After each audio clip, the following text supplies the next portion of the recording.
Okay. His Twitch chat is officially live. Um, Hello, hello. Just doing my little introduction at the beginning of the video. Today we're gonna go through a bunch of replays from the NBA. And I have with me co-host Zap. Hey, Uh, hey, Anything you want to introduce yourself with, Zap? I'm just glad to be on stream. I don't think I've been on here with you before, but I'm happy, excited to share my insight into some of these replays. Your insight, yes, yes. Yeah, some of For my those of you who don't perspective. know, Zap and I have been playing Draft League together for a long time. How friendly we've been with each other has been another question, but that's how it I goes feel like sometimes when you're competing with each other. I feel like you have to shit talk when you're just at such high caliber, you know? Or yeah, you gotta shit yourself. You gotta shit yourself. You gotta shit talk your way up to the high caliber. Exactly. Um, you gotta work your way up. Let me just copy my stream link. Make And it till you make it. fake it till you make it. I absolutely was doing that when I first started off. Content promo Tag and everyone. yes, Like yes. Oh, join. how much trouble do you think I would get in if I tagged at game time? At gaming, I don't think you would. Actually, oh, like gaming is the if there's a match. Yeah, like the match tag. What? You know Is there what? not a This is a ask for forgiveness moment. yeah, one of those. We're just You're like, gonna oh, do I it, meant something else. and if people complain, then too bad for them. Um, Yeah, too bad. Worst case, they'll tell you not to do it again. it's okay. I'm already in enough trouble with Mr. Nahaima already. So what's the worst that could happen to me? He might time me out for like a day. He's done that before, so Well, we're doing the work for him, reviewing all these replays. So exactly, exactly. I haven't seen his stream anytime soon, so exactly. Did he even release the power ranking? no, actually, I forgot to submit my submissions for that. Maybe I'll do that on stream later. Um, uh, there we go. But yeah, so I grabbed the four that we had from highlight submissions. There weren't a lot of submissions this week because usually there's like a couple people will submit a couple from one division and then they'll be like in a voting war for it. And then I'll also Right. grab R2 replays at the very least. Um, Okay, nice. oh, I was the last match of the week. Yeah, that sounds about right. And Yeah, you you guys played a played little bit really. earlier. Actually, you played a lot earlier. Yeah. Yeah, you were the first replay of the week. Okay, well, Yeah, inside of me you are and two all-star players. yeah, we were the last game of last season and the first game of this season. Oh, yes, that's right, because that was the finals of playoffs, Yeah, where Dragons are barely eked out the win. That was a close I had set. some revenge to get. Okay, there we go. I don't think there's anything else. Hello, hello, thank you. Um, Let me just see if there's any other replays I should grab. Oh, actually, I want to grab the Alfonso one because that one was really close too, from All Star. Okay. Um, I remember watching this replay and I had a lot of comments because I know Alfonso was modding a bit. Oh shit, Um, I didn't. I don't think I saw it. well, we'll get right into it. Anyone else I should harass about the fact that we're live? Oh. Chiyu looks so stupid. Oh wait. Oh, there's no way to change it on here, is there? I always usually put it on um Gen 5 sprites or like Oh, that okay, style. okay. So like Chi Yu I think is of that style, but the other ones aren't. Oh, They okay, got the okay. 3D I was like, models, which is why it what's looks so going silly. on? Oh yeah, this one. This is what we're looking for.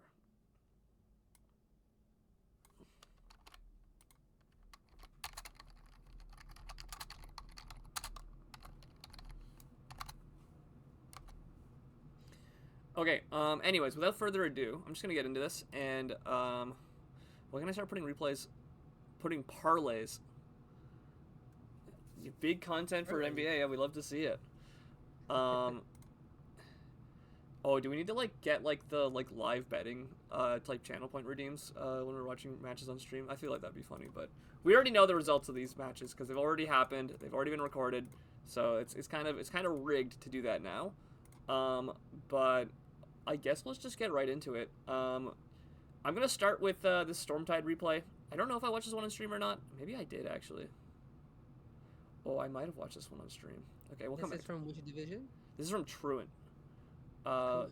Bottom division. Stormtide, or Sturmtide as his tag is here. I'm gonna zoom in a little bit more actually. There we go. Is it the most bottom division? Truant's bottom, and then Swarm is second. Oh, okay. Hustle is third, and then All Star is like the bonus Okay. division that they had to add when we had more than 3 divisions worth. Oh, Um, nice. But yeah, so Stormtide is a good friend of mine. I wouldn't say good friend, sorry, more like close acquaintance, because I teamed with him and Corey for one season of the Goater League, which was the 3-man team seasons. And they were really chill, really nice guys. I think they're better players than they give themselves credit for, but they like to just hang out and chill in Truant, and I can't hate on that because sometimes, when you have a high pressure match, it just it really gets to you. So, Yeah. and then SAO, I believe he might be new. They might be new. Let me just double check. There's so many names that I don't know enough because I usually only really pay attention to the All-Star division, and I'm terrible at keeping up with everything, especially when there's so many leagues going on. Yeah. So that's something I'm trying to get better at, is following along with all the different leagues. Runs a great franchise and never shies away from a trade deal. Okay, so it looks like Sao has their own league that they run. Oh, damn. And they're just chilling in Truant, probably because they got a lot of work going on with their own league. But yeah, let's just get into the actual details of the replay then. I think that's enough rambling. Anything that really stands out to you from initial team preview here? Because I see a Sneasler with Psychic Terrain. That's really threatening. Yeah, I really like Stormtide's team. It just looks really cool. Yeah. It's something that I would get myself. I remember I rated it really highly when I did the Truant reviews. I was a little bit biased, but when I looked at the team, I was like, nah, this thing is all threats. I was saying on paper, I think the other team is better because it's easier to pilot because there's this bulky offense, right? Yeah, you just got big hitters. You're gonna trade easily. You've got Clefable to carry you from for invalidating certain setup sweepers. But I feel like Sneasler has a really good matchup here. Although there is a Celesteela, which is really good in the Sneasler usually. And do we know what the Terras are? Yeah, so the Terras, oh, I gotta pull up the doc for that, but I'm pretty sure, it looks like it's Terra flying on the Marowak, and I don't know if they brought a Terra captain on their team, unless it's Terra Clefable.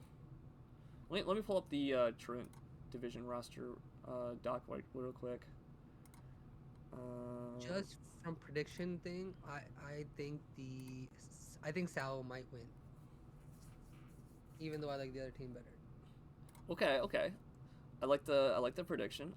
So Sao has got Terra Rotom and Terra Regice, and also thank you for the follow. Okay, Hello. so no Terra caps here. Yeah. So no Terra captains from Sao, and then Stormtide has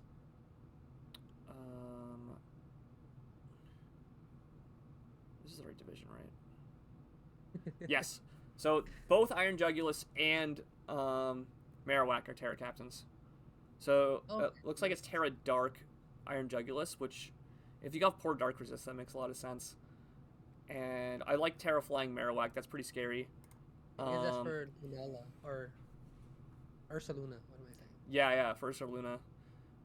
That said, though, it can just spam normal moves into Marowak because of it Mind's has Eye. Mind's Eye. Yeah. Yeah.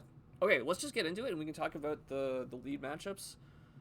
I don't hate that Sao didn't bring any Terra captains, but it is a slight disadvantage that you have when you don't have one. Yeah. So we got for lead matchup.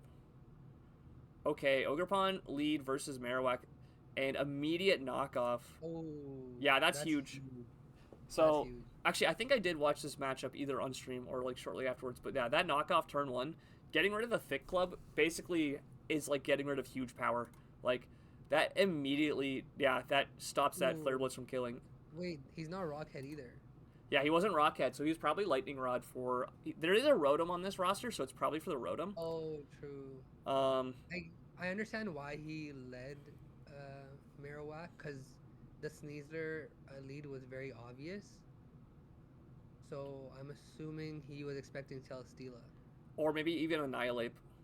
Like if it was lead Oh yeah, that Annihilate, too. Marowak makes a lot of sense. Yeah, that too. Because I don't know, I Yeah, don't think Annihilate can kill Marowak until it gets a boost on its Rage Fist. yeah, it So probably dies like turn one. and then like the switch-ins to like a Poltergeist is Ursaluna, which doesn't want to risk coming in on something stronger. But yeah, Ogerpon getting the free 1v1 against Marowak is pretty huge there. Um, Rain Dance is Immediate Rain interesting. Dance on the Manaphy. And the I Rindo wonder why he Berry chose eats that that Giga option. Drain. Oh yeah, this is just not a good matchup for Manaphy. Oh, I see, I see. Arresto, Chesto, pretty much. But you have to have Tail Glow, I feel like, to do anything with Manaphy. If you don't, Yeah, and it's definitely a weird series of turns. I feel like they could have switched out sooner. Um, but they were kind of committed to staying in once they rain danced, and then I they don't think they were expecting the damage, honestly. yeah, but like the first one did 25 with half of the Rindo Berry, so they kind of knew that the second one was going to be like Yeah, 50ish. So I feel like they should have I guess they wanted to get the scald damage off, but Giga Drain just healed it yeah. all off. It's tough because once you commit with Stormtide's team, it's rough because you don't have many switch-ins and it's hard to switch around once you've committed to doing something. Yeah, but I do like that they did switch out to Latios here because I don't Yeah, think like they were gonna make any progress with the Manaphy there, and this was just gonna yeah. keep Giga draining. Crit Giga Drain does 20. That's whatever. That doesn't matter. And then it Calm Minds. Lines, okay. Okay, so this is just. Oh, it gets the Spadef drop. Draw. There's no roost because otherwise he would have went for it. Barcelona comes in. I Ooh, don't what think a good Vacuum switch. Wave kills. Yeah. Oh, it lives and eats a Draco. Oh, Hello, double hello. E. Skyhops for the tier 1 sub. Thank you. And then, oh, he switches into Manaphy to save the What a, Latios. that was good plays from both people. Good Yeah, tier one. that I unfortunate that the vacuum wave didn't kill, but it is a Latios. This is gonna go for the Horn Leech, and this Manaphy just got completely drained. Like it just got all of its health slurped. Oh, this Okay, immediately fair Terra enough. Darks. I don't think that crit mattered. Yeah, I don't think so either. It does 22. Ooh, is Dragonite's a this beast. like? Oh, wait, that is that banded or is that just normal? I think it's just normal adamant. Yeah, but like the Iron Jugulus isn't that weak. Like it's pretty tanky. Oh, 18 is. I think it's Oh, assault. it must be Assault Vest. Yeah. Yeah. I guess we This is could have. coming pretty close. Oh, he goes Oh, for the healing Healing wish. Wish. Oh, okay, wait, that's a crazy play. It's getting kind of crazy. Because now this 1v1's Clefable and Annihilate. It might not 1v1 Clefable, but If it gets a drop. Oh, never mind. Didn't even need it. yeah, No special attack drop. because this might have been physically defensive. And then let's like. Oh, it's Payapa Berry. Good berry alert. Oh, and it gets the the Oh, and the defense Spatak drop boost. actually. Oh, Wait, this wait. win. Yeah, we. Oh, hold up. Does this kill? Yeah, Yeah, absolutely, that kills. Oh, that's a crazy game. Okay, nah, that that was a good that game. game was sick. What was the Oh, it was Assault Vest Blood Moon also. That's why I took that Draco. Oh, I didn't even think about that. That +1 Draco meteor, the only Oh reason yeah, Ursaluna lived because it was yeah, because they AV. have really bad spadef. Yeah. Dragonite. No, it was just boots. Oh, it was full attack adamant though. Okay. Yeah, That's why the Dragonclaw did so much. Celesteela was Assault Vest, but it was max attack, max physical defense. It's definitely an interesting spread on nice. it. but I feel like they intentionally didn't put max HP so they would get more healing off of Giga Drain. Oh, true. I don't know if True. I agree with that like stat spread, but I think it was to take on Sneasler, probably. yeah, yeah, that would make sense. And then the Ogerpon was just standard max attack, max speed. Oh, because it had to speed tie the Latios. Yep. And Clef was physically offensive. Yeah, I called it based on that damage there. And Unaware, too. Yes. Yes, unaware. I think that might have been for like. Oh, I don't even know what that'd be for, but I guess maybe it lives a move from Sneasler, which helps. And Calm Mind Latios, maybe? Yeah. Well, but it wasn't especially defensive. Maybe I was expecting Psyshock. See why I'm scared of Sao. Yeah, so Supa has to play them in later in the season, so can definitely understand the fear of this team. Oh, it's Soldu Latios, that makes sense. We saw the Rindo Bear, we saw the Booster Energy, Thick Club. Oh, this is a crazy spread on the Marowak. I guess he intended to lead with it. It had Spadef investment, it was Stealth Rock. Even had this. Yeah.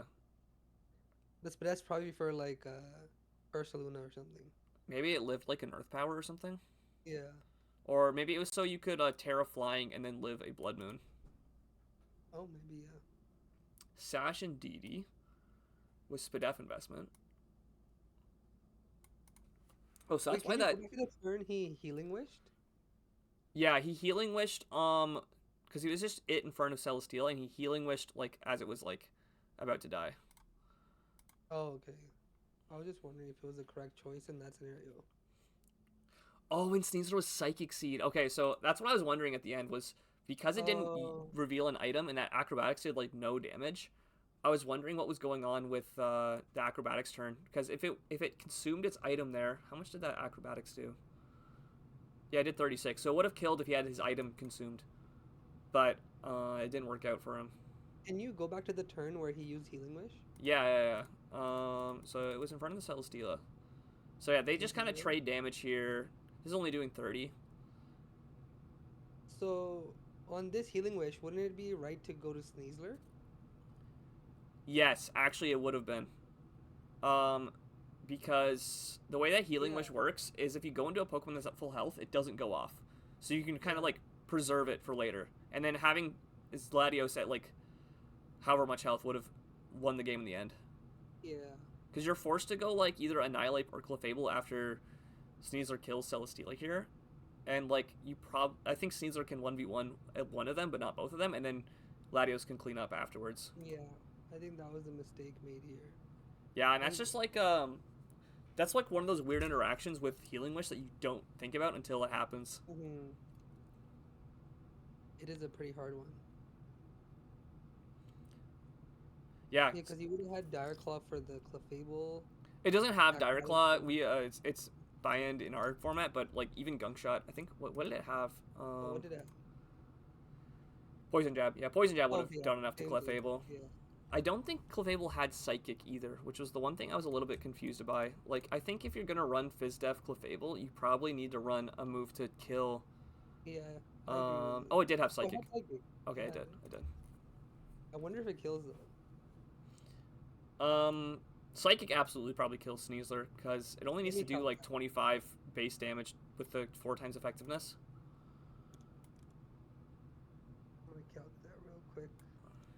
That's honestly, yeah, that's a good thing to calc. How much bulk did the Sneasler have? Oh, it was just max attack, max speed, Adamant.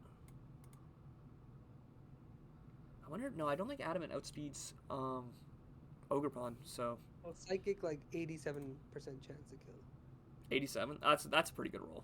Yeah, that's pretty good, yeah. So actually, maybe it would have gone a bit different.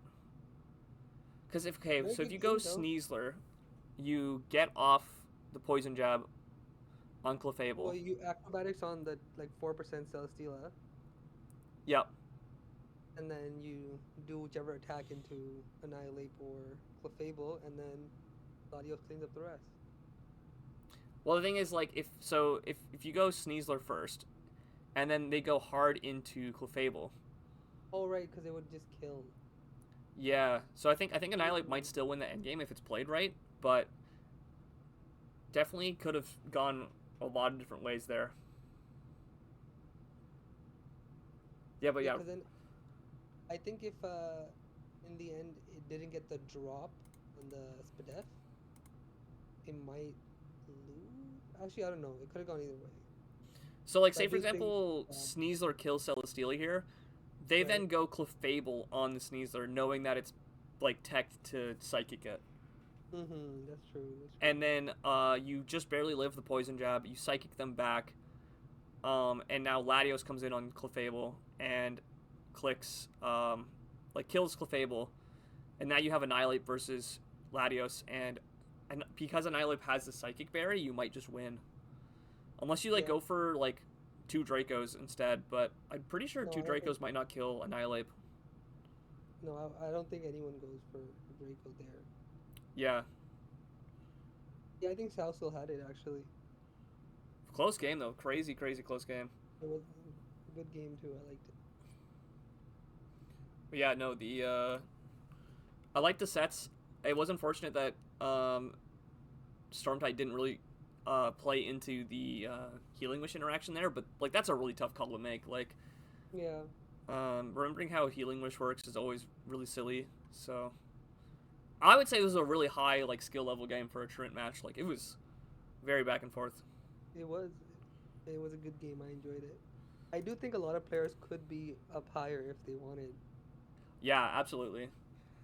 But like I think all the divisions are very competitive, especially like after doing the roster review this season, seeing some of the teams that were like, you know, in Swarm and Truant being like strictly better than rosters I saw in All Star, I was like, you know, these people know what they're doing, or they've got really good mentors. So Yeah, that's true. I feel like, especially in All Stars, we kind of just draft based on vibes now. yeah, well, A I was lot of gonna. people. I said when I did my All Star review that like players like you and Matt, like you guys just draft the things that you like do, and you don't care what anyone else is like really doing. You just kind of Yeah. do your own thing. Um, and then what happens is people get into sniping wars over that, and then all of a sudden like you look at your roster at the end of the thing, it's like, wait, what happened here? Like, Yeah, that's literally what happened to me. I was like, every single round, I was getting sniped. I'm like, I don't know what's happening anymore. I'm just gonna go for the best. And I personally hate my roster, but trust me, it's getting fixed. I have the the trade in plans. Yeah, I don't know what I do, but I always seem to get exactly what I want um, plan. That during must be draft day. nice. Um, even if my plan is terrible, I always end up getting what I need, and I like. There's times where I get sniped, and I'm like, oh, don't worry, I had a backup for that. So, um, but How I much think part effort of do that you is put also into like, oh yeah, how much effort do you put into planning your roster? I usually don't really plan my roster much until I have my first two picks. Um, Okay, that's smart. That's smart. Sometimes I'll have like a dedicated plan. Like I think last season when I had like my really weird hybrid sand team, I like Mm, because I really wanted to try out Hippo in this format and see where it would go.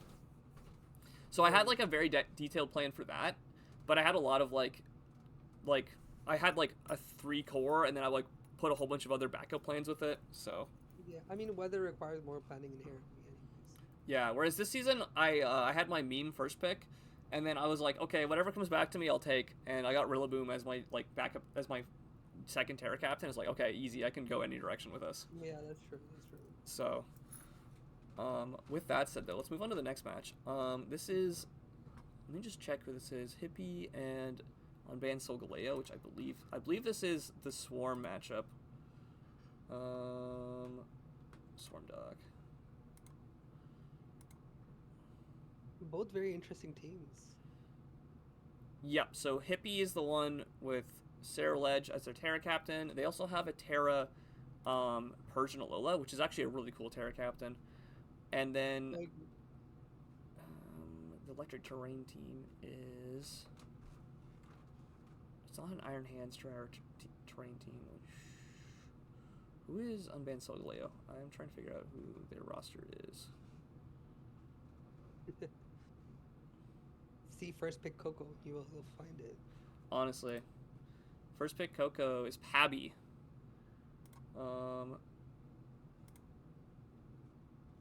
So Pabby. They have Terra Buzzwole. Okay, that makes sense. Okay, yeah. And That's a their pretty backup good team. Terra captain is uh Clawitzer, which is a sick Terra captain. I think I made a comment on this. Pabby here has the exact same Terra duo as a player we both kind of know, Dorky, who is in Hustle. Oh yeah. Um, so they have the same duo, but very different teams overall, which Okay. I thought was really cool. And Hippie's got the Terra Saraledge with a backup low tier. Terra Saraledge is so broken. It's I I don't know. agree. I'm surprised it's that low because every time I've seen it, it's put in so much work. It's the issue is that if you put it any higher, then if it doesn't have Terra, it's useless. Like so, it's kind of a weird position. It's like Hydrapple. Hydrapple was really slow, really low points last season, because it's like hard to put it super high up as like a non-Terra captain, but then as soon as you make it a Terra captain, it has like a huge bonus to it. So Yeah, but I don't think anyone's not tearing Sarah Ledge, so I would put it higher personally. yeah, yeah, But conversation for later. absolutely. But we got Terra Bug Saraledge. That's like the very classic OU set. Makes you resistant to Earthquake. And I think there's something else that Mhm. it helps with it. Um, Uh, Fighting too. yes, helps with fighting. Although you're usually immune to fighting, so. Oh, Um, true. and we have Terra Dragon on the Buzzwole here. There's also a Mega Lopunny. Lopunny's Mega here, and no Megas on Pabby's roster. I think I might have watched this one on stream also. Oh, whatever. Like we got content. We can always Yeah, go we through got this. content. Terra Buzz is pretty good. Yeah, absolutely. I'm a big fan of Terra Buzz. I think it's like I would rate it like third or fourth for the best 15-point Terra captains. Like I look through just real quick, go through the tier list. Like I think the best Terra captains in 15, which is like generally where the points limits for Terra starts to like cap off. I'm a big fan of Iron Hands, Keldeo, Rillaboom, and Buzzwole are like what I would say are like my top four. Maybe Jirachi's Yeah, in there. Skeletor is also pretty high up there. So, I oh, and would say actually, Buzzwole in there is my like top two. yeah, I think Keldeo is like probably the best, and I would argue Rillaboom is a close second, but I could see Buzzwole over Rillaboom. I haven't seen Keldeo in action with Terra, but I believe everyone's saying that's one of the best. I had it last season. Feeney's really good with Terra too. I agree. Yeah, Feeney's kind of a sleeper pick for Terra. Um, where's Tapu Fini? That's 16. That's in 16. Oh yeah. Yeah, the point difference is a little bit tough, but yeah, I do like Feeney as a Terra captain. Even T-Tar as a Terra captain isn't the worst. So, Yeah. um, but yeah, like very high on Terra Buzzwole, and I think that Clawitzer is a sick low tier partner for it. Just because it hits like a nuke. Like it's got really high special attack, especially Yeah. with Mega Launcher. But yeah, let's get into this. I'm pretty sure I've watched this one on stream before because when I was in the middle of my roster review, this match happened live.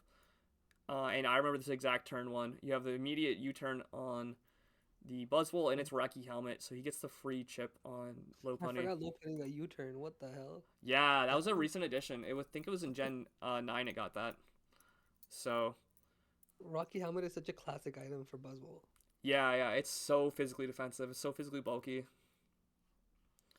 Uh, Wrote him in. Okay. Wrote him Nasty in, and Plot? it's also Rocky Helmet, which is really funny. And this then immediately Terra Dragons to Oh. be resistant to the dual stab. Um, I don't know if I agree with that. yeah, like it makes sense to like want to Terra your Terra Captain early, but Buzzwole was actually doing a lot of work against Lopunny with its regular typing. So Yeah. being a fighting resist was actually pretty big, and then taking that away is a huge downside. It also makes you Weaker to Crook or Crocodile. yeah, we could have Crook, no longer ground resist. So yeah, maybe an early Terra button. Like one of the biggest things with Terra is that like it's a no downside to use except that it is like Yeah. it's like when you have like Mega Gyarados type shenanigans of like yes you want to Mega your Gyarados to get the attacks and stat boosts, but like holding off on it for a turn can sometimes like change the whole pace of a game. Yeah. Knowing when to Terra is a very big skill to learn, I feel. Yeah, absolutely. But let's see what happens. Okay, so we got these two. So yeah, Iron Treads comes in, takes the Luster Purge into the Aura Sphere. Now I'm pretty Damn. sure that this is Assault Vest, from what I remember about the post game. So that's why it just barely lives at Aura Sphere at -1 Spit F. Right. And then it, Expert build. yeah, Okay. knocks off the Expert Belt. And really good flip turn here. I I think you agree. probably should have just sacked the Treads. Um, but instead, we get momentum on the side of Hippie here. And they get Lopunny straight back in. And they're going to go hard Coco here. Coco is an interesting choice. So, yeah, taking 50 from close combat, not that surprising, but it is definitely not something that you want to just like throw around lightly. Why didn't they go Buzzwole? So, Buzzwole's currently at Oh, 66. 66. Okay, never mind. I So, I didn't don't see know if that. it actually takes two close combats. No, definitely doesn't. So, okay, and they switch out. So, when I saw this turn happened, I was convinced that the Coco was like Scarf. Because it doesn't make sense for them to stay in and Yeah, do that. I see that. Um, they get the Volt Switch off, and Iron Moth comes in. Good berry alert. Yeah, living with the Akaberry is huge. It gets the Bulldoze off, which is also Nice. huge. Because I think if it wasn't for that like Bulldoze, this might have just won the game. Depending on if it can beat Ledge 1v1 or not. Because the rest of I the don't think team gets kind of owned by anything. it. I don't think Moth ever beat Ledge on one. Never mind. I was mistaken. Oh my god, wait, yeah, that was a nasty. I guess they clicked that as the Ferrothorn switched out as a mid ground because it caught everything that would come in. Yeah, like they clicked that Yeah, discharge specifically to catch this here. some good plays going on. Okay, nice. This The para is bug, also but huge. If it it like, died. I think that Cecil's Edge was always going to be faster. Um, unless it's a speed tie. Wait, are they both 85s? I was scared, no? Yeah, it was Terrid, but No, Parad. yeah, it was Parad. But I think without the para, um, Oh, Ledge is 85, and I think so is Samurott. Yeah, they're both 85, so that could have been a speed tie situation without the para, which is pretty big, pretty important there for that interaction. yeah. What I have noticed is he's ran Life Orb on both this and or Iron Moth. Yeah, two very offensive items Interesting. here, Yeah. which is kind of tough because Mega Lopunny loves when things take chip like that. Yeah, literally. I personally wouldn't have ran Life Orb on this specifically, but I'm sure he's cooking something. Well, yeah, and like putting yourself in range of Life Orb, or in range of Fake Out with Life Orb is kind of really tough Yeah. in a Mega Lopunny matchup. But now this is going to come in, and this is why he couldn't switch into this earlier, because that does Yeah. 36, which is just enough to 2 it KO. He should have And sacked something else. Why did he? yeah, so this was a big turn that I was like, this was kind of a terrible line, because you had a 4% treads that wasn't really doing anything to most of the rest of the team. Yeah. Because it's slower than Latios. It might be able to get an attack off on Rotom, but it's going to die to Helmet either way. And Crocodile is probably going to, like, be fine against it. And, like, maybe you kill Ferrothorn, but you have a Spike Up that's going to kill Ferrothorn and switch in anyways. Yeah. So, definitely should have probably sacked Treads here. And then Sandrock comes right back in. Is it gonna? Sucker. It doesn't even. Oh, It just goes for the read on the Rotom. hard to predict. But like you can see how that Life Orb plus Helmet Chip like is really wearing away. Like if Yeah. even if this was like Scarf, it might have been better. But Yeah, way better. and then it's gonna I kill. think Life Orb as an item in draft, personally. I think Life Orb is fine, but I think it's definitely like a lot more risky than it is in like standard formats. And it's quick Oh, attack. he's gonna switch out? Okay, so that was worse for him. And this comes in. That U-turn doing 30 means that it's in range of like a close combat now. Yeah, that was Sacks a the lot of Ferrothorn. damage. And even though Hippie is down like 3 to 4, they are definitely like in a winning position here because both Tusk and Moth are like basically dead. Yeah, and This Moth only has died one after. attack left. Yeah. Bug Buzz. That was a good one. It also gets Energy Ball too, but Bug Buzz probably also catches like Latios. Latios, yeah. Yeah. And yeah, that close combat's now in range. And this is super dead. And just quick attack to win. Yeah. Yep. Um, Close game. the quick attack was huge in the end game there. Um, I do think with like one or two set changes, like or item changes, this would be flipped completely. the big thing here also, the Decidueye was Spadef invested, not Fizzidef. So if it was like a little bit more physically defensive, it probably could have taken the Lopunny a lot more easily. It was I Nightshade. mean, I get his reasoning because he thought he had Buzzwole for everything, but he teared it too early. Oh, actually, I do not like this Decidueye set. There's nothing to hit. Nothing to Wait, hit Lopunny Nightshade? here. Is it Nightshade? Oh, It's a ghost move. It can't hit a normal type. yeah. Interesting choice.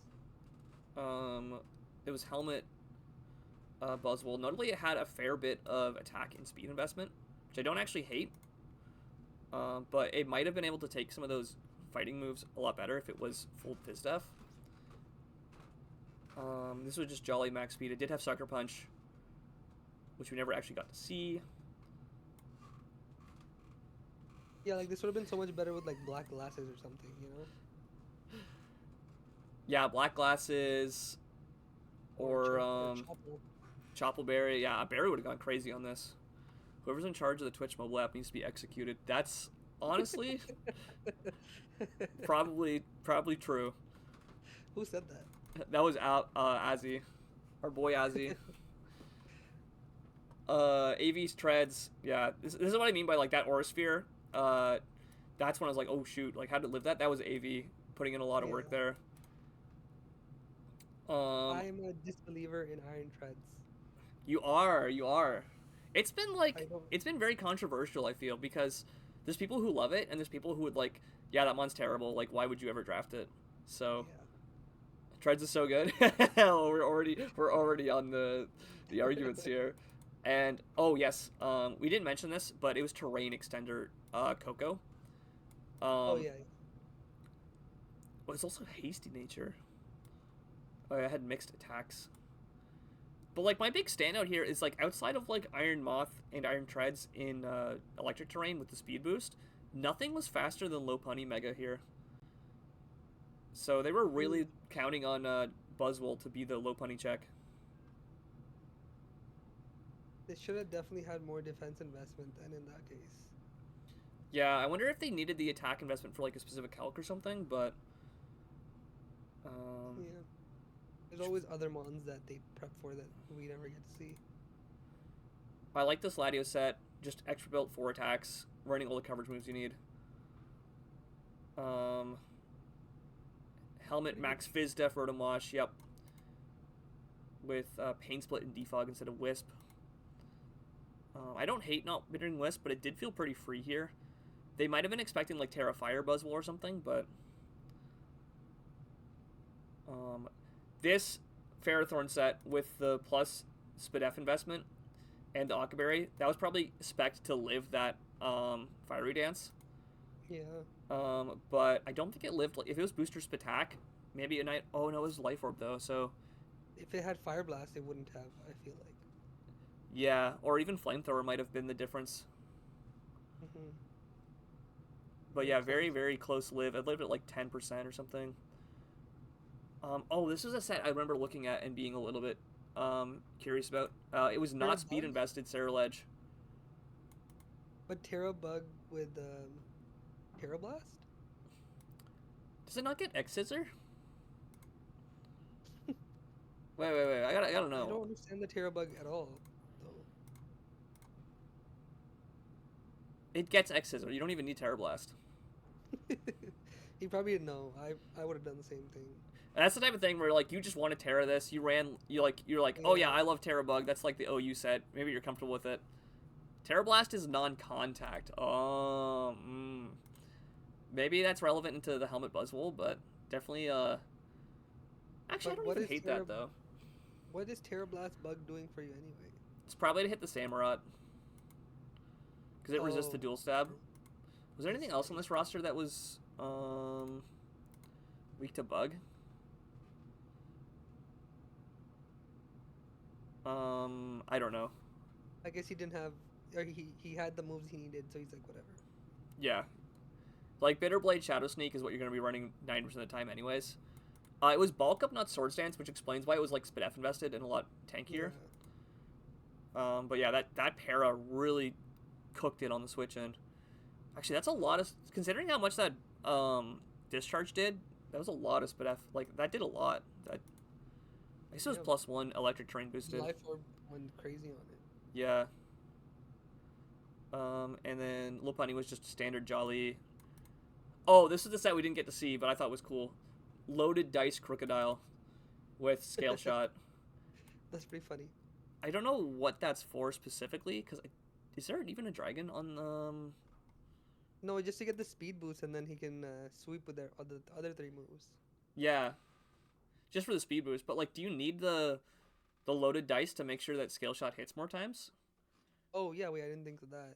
Okay, there Maybe is maybe a Salamence on this roster, so maybe that's what it's for. Oh, okay. Unless he predicted the Terra Dragon. Yeah, doing like 300 IQ predictions. That'd be crazy. But Good yeah, game overall. Enjoyed it. I would have loved to see that Crocodile set pop off, but Me too. overall, like this is just a Mega Lopunny. Like this is kind of why Mega Lopunny is often like a huge noob stomper type of mon, because it just like says, okay, I'm gonna chip you down and win the game for free. Yeah. Even with one of its hardest counters, Buzzwole, it still put in so much work. Yeah, exactly. But yeah, the early Terra was a little bit unfortunate. So You live and you learn. up next, oh, this is also a Truant game. I remember watching this one on my own time. Royce is in Truant? Royce is in Truant, yeah, I know. So this is what I've been saying about the Truant division. There's some actually very good players in Truant. Yeah, what? And I feel like a lot of them are there just because they don't want to have to worry. They just want to hang out. They want to have fun. Yeah. They don't want to have I like get it. stress every week. So they're in Truant just to have a good time. Okay, yeah. So you have those Truant players, like, you know, the OG crowd. They've been around for a while, but they just want to have a good time. And then you have like a bunch of new players get dumped into Truant to prove themselves. So it's really funny to kind of see these players who are like, I'm like new to the league. I'm in Truant. I'm gonna like, you know, I want to win a season so I can prove myself. And then there's other guys who like have been around forever. Like, hey, I'm here to have a good time. I'm gonna draft my favorite mons and not think about it. So But these look like some crazy teams.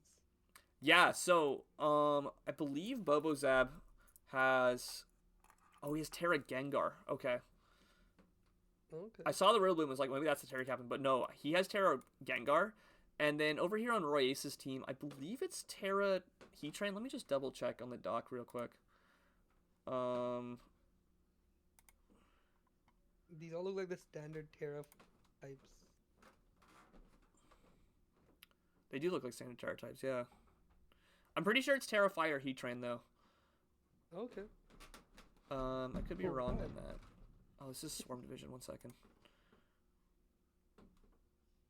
Yeah, it's Terra Fire Heatran. Their other Terra Captain, they didn't bring it. It's Cafagrigus. And then Bobozab has Terra Gengar and Terra Electros. And Electros didn't come either, so yeah, that's Terra Fire Heatran, which is kind of hidden by the fact that it looks like it's the default type. Yeah. But like you get rid of your 4x weakness, you're only 2x weak to ground now, so not that terrible of a decision. Maybe it's like Scarf Eruption or something. Scarf Eruption, yeah, absolutely. And then Bobozab has got like a pseudo Sun team because he's got Megazard and Great Tusk, which I remember doing the review and I was like, this team's really cool because it's got terrain and it's got Sun, so it's kind of doing a couple different interesting things here. I wonder if Chlorophyll based Venusaur will do something. Does Bobozab have Venusaur? Oh wait, no, I think it's a Mega Venusaur on Roy Ace's side. So yeah, that would Yeah, be I'm just saying, interesting. like, I wonder if he'll use the non-Mega Tech for it. Yeah, yeah. because then you can like win the Charizard matchup, which is really funny. Yeah, you can like sleep powder it and then whatever. But Yeah, Mega interesting. Venusaur. I remember I rated Royce's team very highly in the in the Truant division. Just because he has like such a good Fire Water Grass and like defensive backbone along with some very heavy hitters to back it up. Yeah, looks pretty bulky to me. But yeah, let's just get into this. Oh, and we see the matchup we were talking about off the rip. This is a really funny game because if you just don't Mega Charizard, you probably Yeah, kill this. that's so funny. But he's just Oh gonna my switch goodness. out straight into Heatran, which is Balloon. And the Air Slash. Oh, Air Slash Oh, makes a lot of this sense. guy. And misses the Focus Blast. Oh, that was brutal. And then this dies to Power Gem. Oh, I'm surprised he didn't damn. just Terra there. Like, But it gets Scorching Sand too. yeah, but you're like you lost your balloon, so you're quad weak to ground. So there's almost no downside to Terraing. I guess he wanted to resist the Air Slash. No, I don't agree with not tearing. Unless he, I don't know. Yeah, but like you don't have another Terra Captain, and so you might as well always Terra Heatran in that turn. Maybe he forgot. I think so. Just he forgot it's a captain. Oh This damn, that did a lot. Yeah, that did so much. Switch out. Maybe he wasn't. Maybe did he forget Chlorophyll? That Headlong Rush I don't did know what's so happening. much to Feeny. Wait, it Why did revealed leftovers. Wait, why did Phoenix switch out? Or why did Tusk switch out? that's what I don't know because it reveals leftovers here. Was it booster attack? It was. Maybe it wasn't. It's speed invested, but like, you're naturally faster than Feeny here. And that was defensive Feeny from what we can see. Yo, Skyhops, we'll pull up your game for sure. And then it just pivots out. No helmet.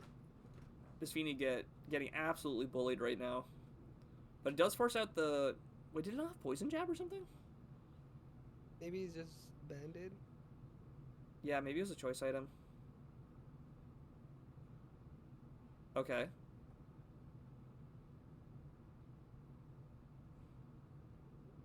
I don't know if I agree with the wish there. Well, yeah, because they waste it going into Rillaboom here, but it kills the Feeny anyways, so it works out. The only thing that wanted the wish was Vaporeon itself. Still no Terra from the Heatran. Still no, yeah, because if that was a like, I would have absolutely had like high horsepower if I was running this Rillaboom here. Yeah. I mean, not tearing makes sense now because you want to resist the ice move more, maybe? From the Vaporeon, or the From the. Weavile. Yeah. But even then, that's a stretch. Damn, that took nothing. Assault Vest? No, it was. Oh no, that was booster attack from the sun. So this Headlong Rush gets a crit, which Definitely mattered. probably mattered because the non-Mega Venusaur took like 66 from the first one, which is a few turns. Here we go. Actually, it took 69 from the first one, so it was probably at best a roll. No, but that's with the attack booster. Yeah, that's with the 30% attack boost. Oh no, 30% is huge. Yeah. So that crit mattered. Yeah, because crit is 1.5, booster attack is like 1.3. So yeah, that crit probably almost certainly mattered, which is a bit unfortunate because this was definitely going to get destroyed by Giga Drain right afterwards. Yeah. That's tough. And then Conk comes in, he gets a free rapid spin off, and this ice punches. Yep. It's not Guts, so it might be Sheer Forced Or Iron Fist. or Iron Fist. Yeah, I think we watched this in call. Crit didn't matter. Oh, it's Mega. Devious commentary. Thunder Punch. Damn. Now, I wonder if that Scald burned, would it have been Guts or not? Because this could be like Assault Vest Guts. But I think, Based on the damage, I'm thinking it's Iron Fist. yeah, or even Sheer Force, but yeah, Yeah, or that one. because they're like it's 1.2 versus 1.3, so they're very similar to like head calc.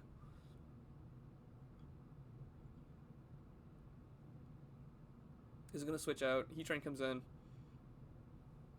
Very interesting game right now. I'm pretty sure this Heatran is a Drain Punch. He still Did he hasn't Terra. forget this is his Terra I Captain? think I think he forgot to Terra this. It's probably because it's the same. He kept it Terra Fire, right? So unless he's playing like a yeah, I'm just gonna not Terra the whole season type of meme. Oh yeah, Raikou ain't doing anything. I feel like Raikou would have been a better Terra Captain here. I I think Heatran's a better Terra Captain, but I Really? could be wrong. I'm not a big Raikou Terra believer. I could be completely wrong on this though. Do you believe in Jolteon? I do believe in Jolteon. But Um, not Raikou. but not Raikou. Yeah, I don't know. I think it has more to do with like the price point. Like Terra Raikou is Oh, like okay. 13 points. Um, Yeah, that's fair. I just think that like Raikou has kind of like been um it's kind of power creeped out, right? Like the 130 Yeah, speed on Jolteon is so relevant in like the speed tiers of like current draft. And 115, it's good, but it's like it's just constantly being threatened by things you wouldn't expect. So that's kind of like my take on like Raikou, but I could be completely wrong on it. just imagine had Terra Ice here though. Yeah, Just Terra Ice would have been crazy here. imagine. And Grassy trying to end, so Raikou is going to win the 1v1 versus Rillaboom there. Yeah. But did it get parried? Whoa. Why do you go Vaporeon? I really don't know why you went Vaporeon here. That was a weird... It's not even Life Orb, so it's not like that did much. A misclick? Oh, Focus Blast. Wait, is it gonna sweep? So this turn is crazy because Gengar's 110 and Raikou's 115. So this was a very confusing turn because like, oh, this is Scarf. Does this just win because it's Yeah. Scarf? But then it changes moves here. So Uh, so the Raikou was not sped crept for Gengar. Zap is the stream guest. Absolutely, yes. Can you guys hear Zap? hello. Yeah. What if have I been muted? Actually, let me turn your volume up a bit. I had my desktop capture a little bit low. They should be a bit better now. But yeah, yeah. I think they can hear you. And then oh, this turn here too. Also, the Roaring Moon. Oh, this is a matter of being greedy. Yeah, we got the greedy speed creep here, and that Dazzle Gleam is gonna kill the Roaring Moon. I thought the Wow. endgame was gonna come down to Triple Axle. Yeah. Let's go. I want to see the Conkeldurr if it was actually. Oh yeah, the Kong set. This is- That was on Roy Ace's team. So yeah, so this was Terrifier. It was max attack, modest, max HP. That Focus Blast miss absolutely mattered. That was brutal. Although I think it would have helped Bobazab win more convincingly, if anything. This was max attack, max HP, Feeny. And so here we see this is max speed, but it was adamant. Yeah. Which I believe is just barely slower than Gengar here. I blame the overlay. Oh, it's probably yeah. I can make this bigger if you guys want. One sec. Sorry, Goder's like I didn't realize Zap was here.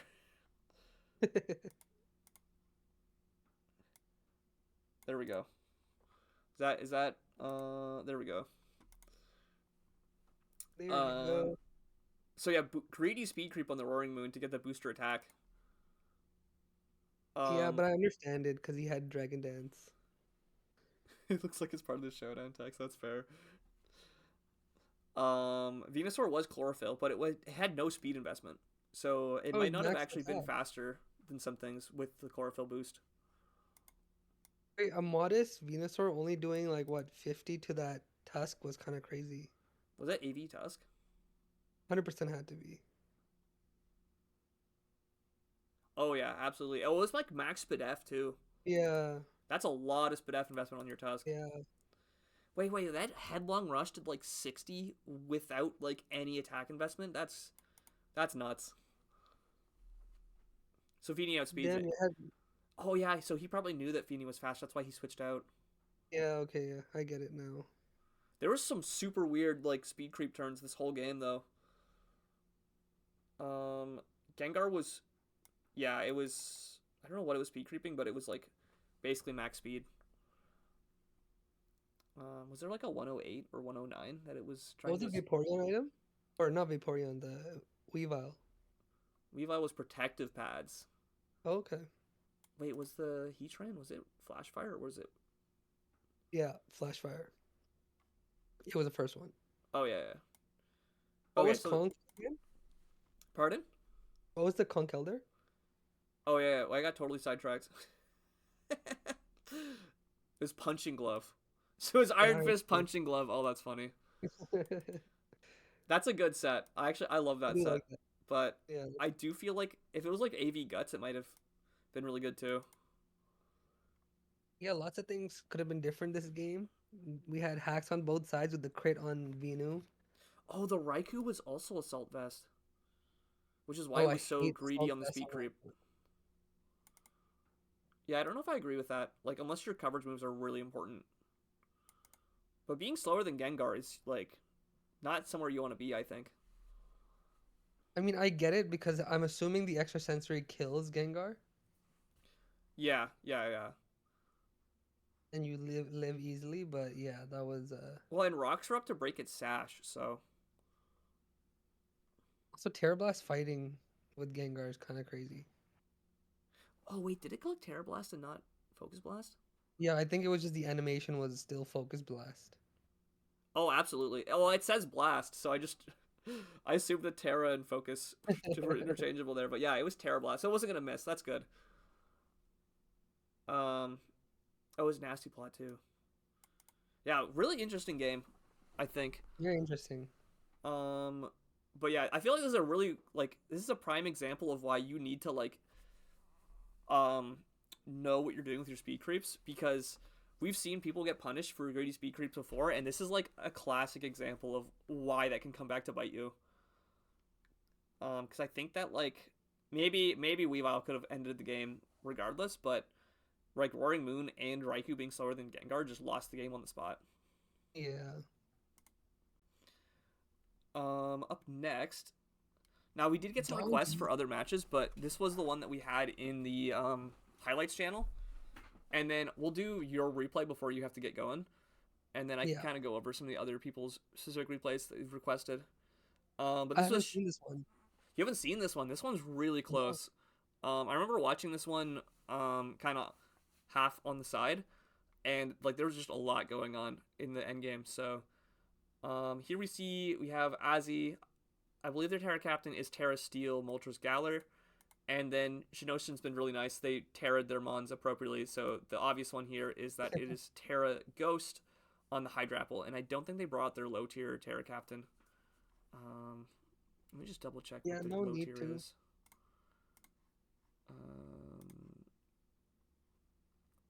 Their backup Terra Captain is Skunk Tank. And Azzy's backup is Oricorio Pow. So Oh, that's a good one. yeah, Quiver Dance. The Oricorio forms are all nasty as Terra Captains. Yeah, I agree.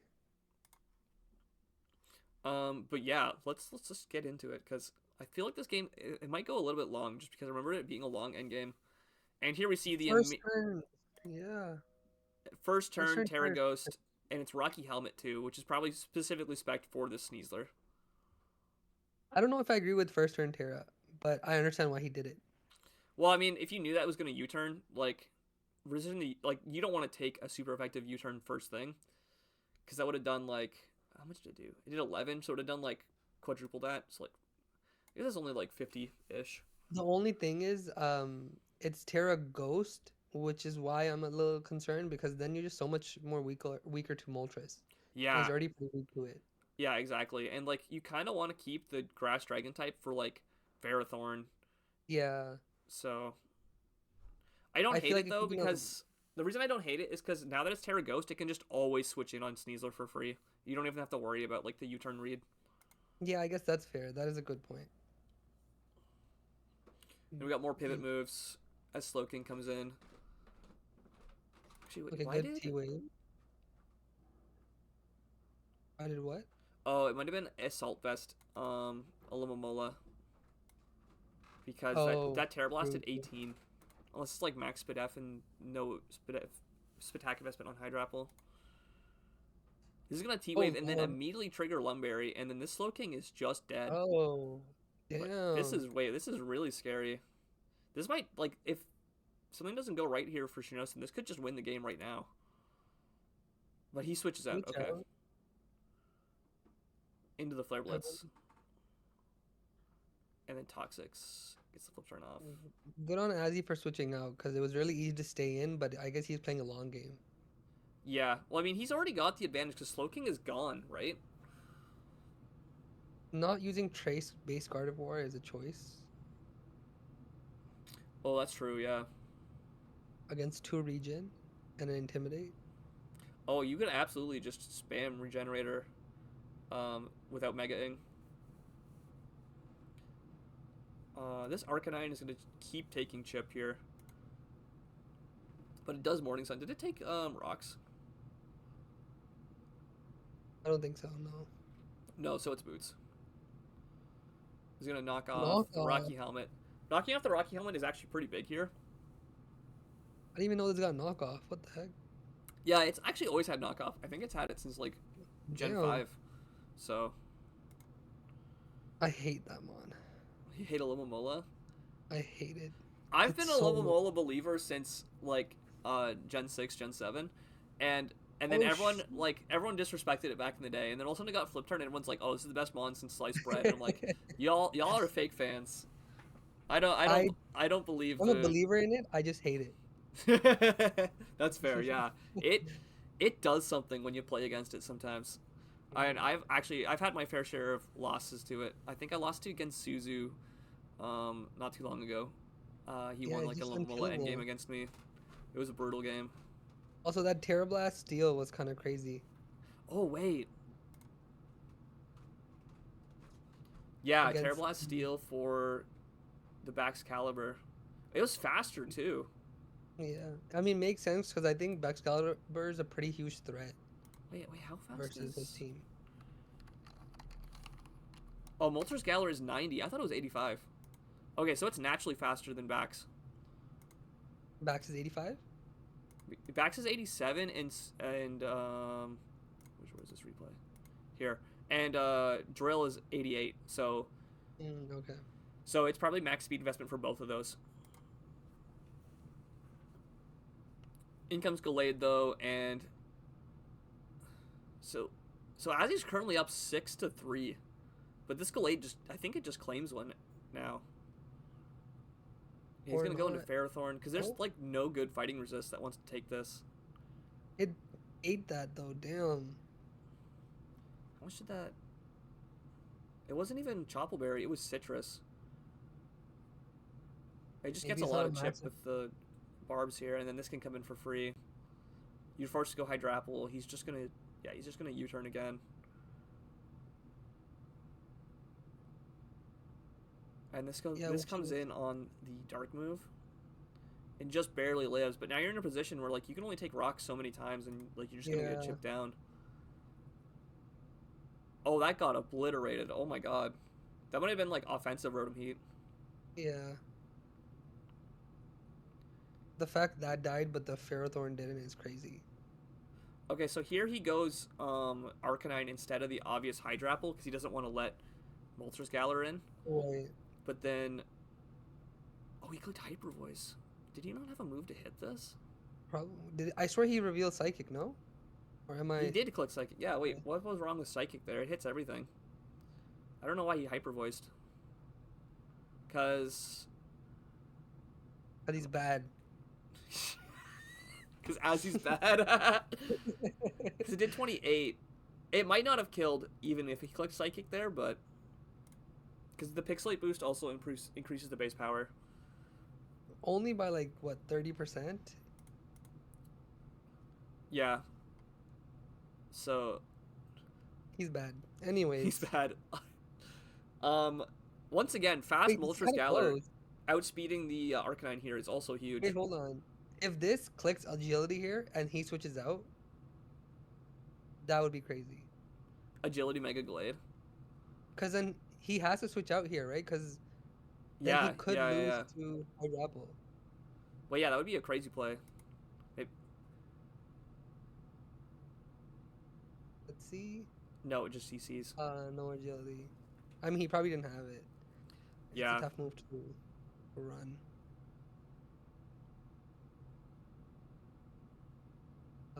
The U-turn. So this Maybe is a live. turn. Lives on 1.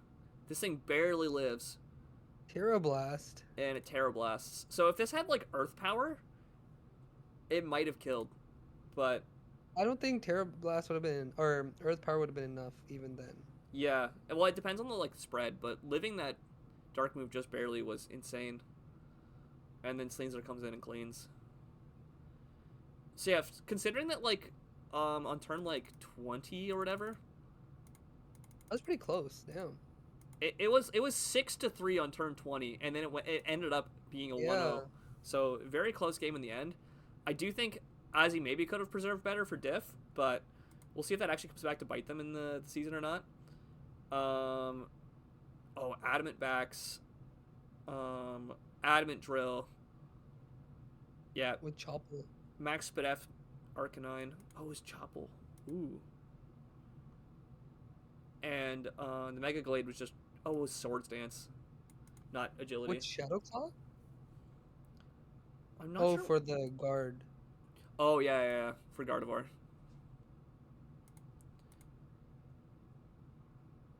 It's really funny that I lost Sad Face as the last one on the screen here. No throw chop here, so yeah, he didn't have a way to hit. Oh, he just was completely hardwalled by Terra Ghost, and it was Choice Band. Wait, that Choice Band was like kind of weak though. Like, I'm sure the Choice Band Gunk Shot would have done a lot to anything regardless. yeah, I'm not sure how I feel about the Citrus Berry Ferrothorn. I feel like Chopple or Occaberry would have been better, but it worked, so I can't be too upset. Maybe it was there for like Banded Excadrill or something. Yeah, maybe. Oh, that would make sense because you take 1 Earthquake, helps with Yeah. backs. Okay, makes sense. I'll let you live like a Icicle Spear maybe. Wait, but he had Ability Shield. Ability to shield Rotom Heat for the Mold Breaker Excadrill. That's a classic, like counterplay tech. I think just Ability learned Shield is that's an super item. cool. I just recently learned that's an item. So Yeah, it's can't wait to use it. sick. It's a sick item. Oh, it was Modest Gardevoir. There was some greedy speed creeps. Holy. I think that's pretty expected in All Star. Maybe I'm just like the one who's wrong when I like am always super safe with my speed creeps, but dang. Really? Yeah, the speed investment on this Moltres Galar with the timid nature was super relevant to that W. Wait, what's your take on speed creeping for your own team?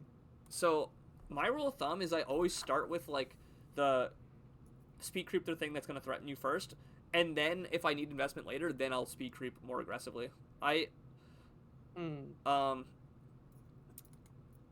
The exception is when I get into like the lower tiers. Like once you get into like the 70 and 80 speed ranges, it's a lot more of like a grab bag of how you like speed creep. But like Yeah. for like 100 plus mons, I almost always just speed creep to whatever is gonna potentially threaten them. Yeah, I'm with you there. I'm with you there. Dude, yeah, you got his ass with the speed creep. Absolutely. Crazy game.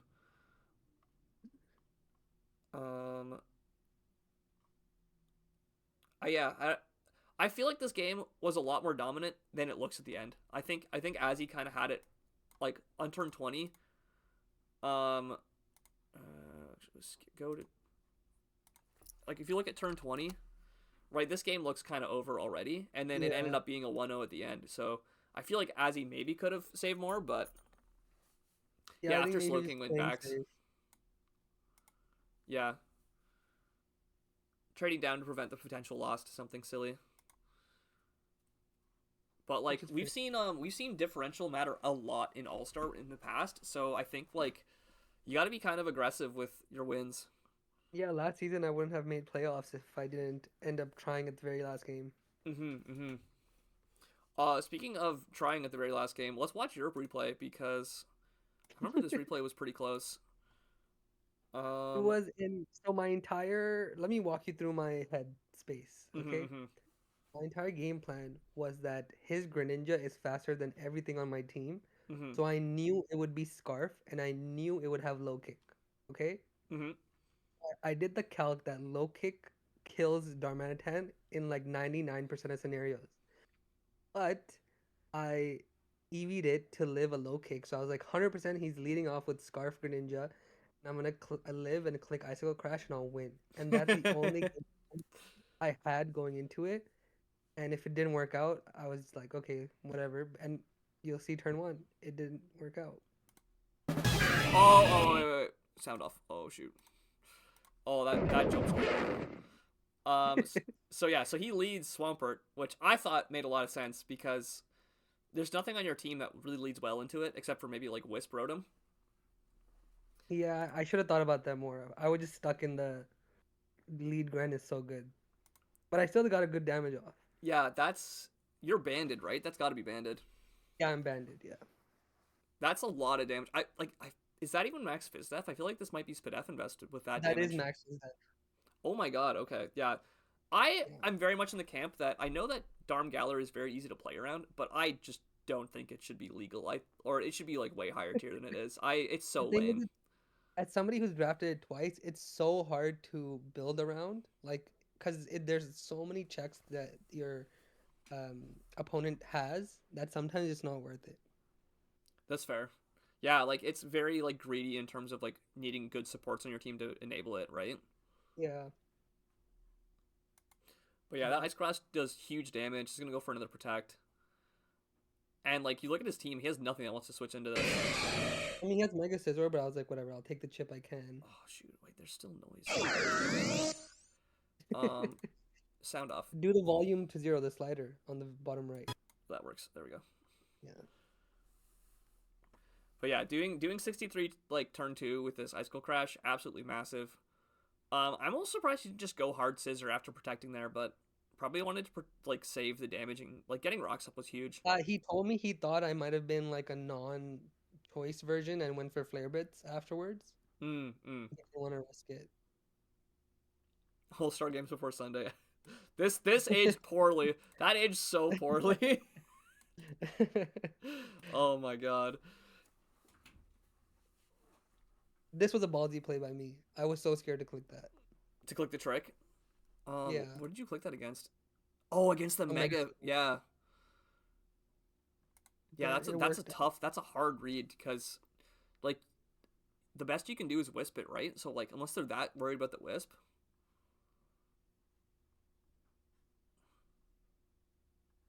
This T-Bolt's. This did so much damage to me, and I was Spadef too. I was like, what? This was Specs, right? Yeah, but I don't have a ground, so I shouldn't realize it would have been Specs. Oh, does this miss? No, it does. It does hit. Okay. Yeah, I Gren had like taking that no, Meteor Beam was kind of huge for the way this game went. I had no special attack investment either. Oh, Necrozma? Yeah. Oh, wow. Okay, yeah. That did a lot then. I was interested on why he brought Comfy at all, personally. I thought he was going to bring Talonflame. Yeah, because what was on this roster? This is Dragonzard. I guess, yeah, Talonflame makes sense because it's really good into like your more frail things, but it's probably like not ideal into like Rotom Wash. Yeah, I don't know. I just thought I had so many physical attackers you might want a Flame Body. Yeah, But I the Flame Body, understand yeah. why. Yeah. So I don't hate that this Comfy like just was basically used to force the Necrozma to trade down. Yeah, he got a good trade out of it. But like I think Gren taking that Meteor Beam was brutal.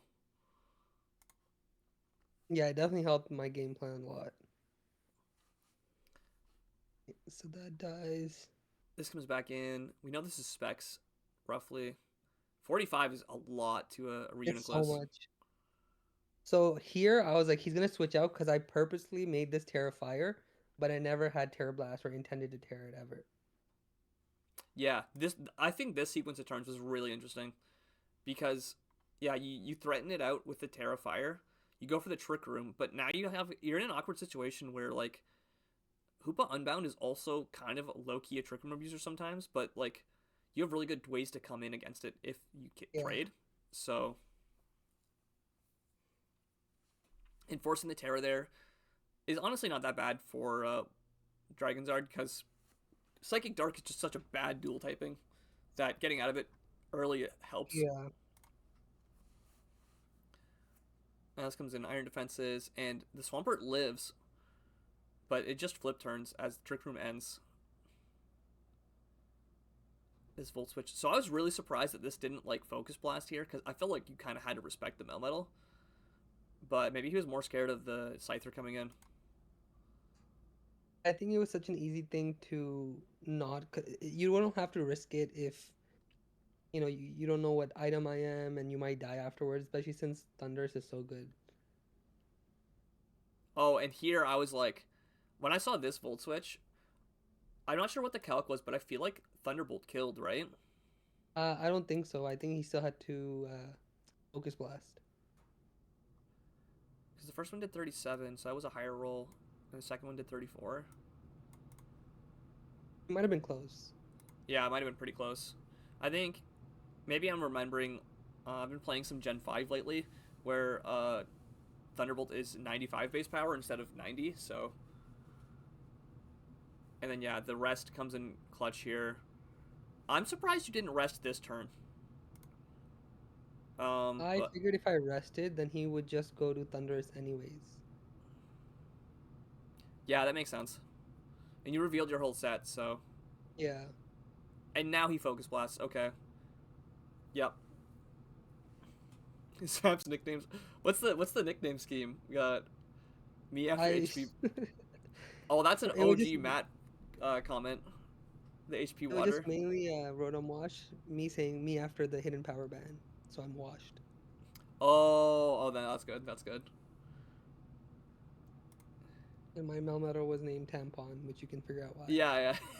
That was nasty. I saw that nickname. I was like, what is going on here? Here's where I made a mistake. I should have used Swords Dance.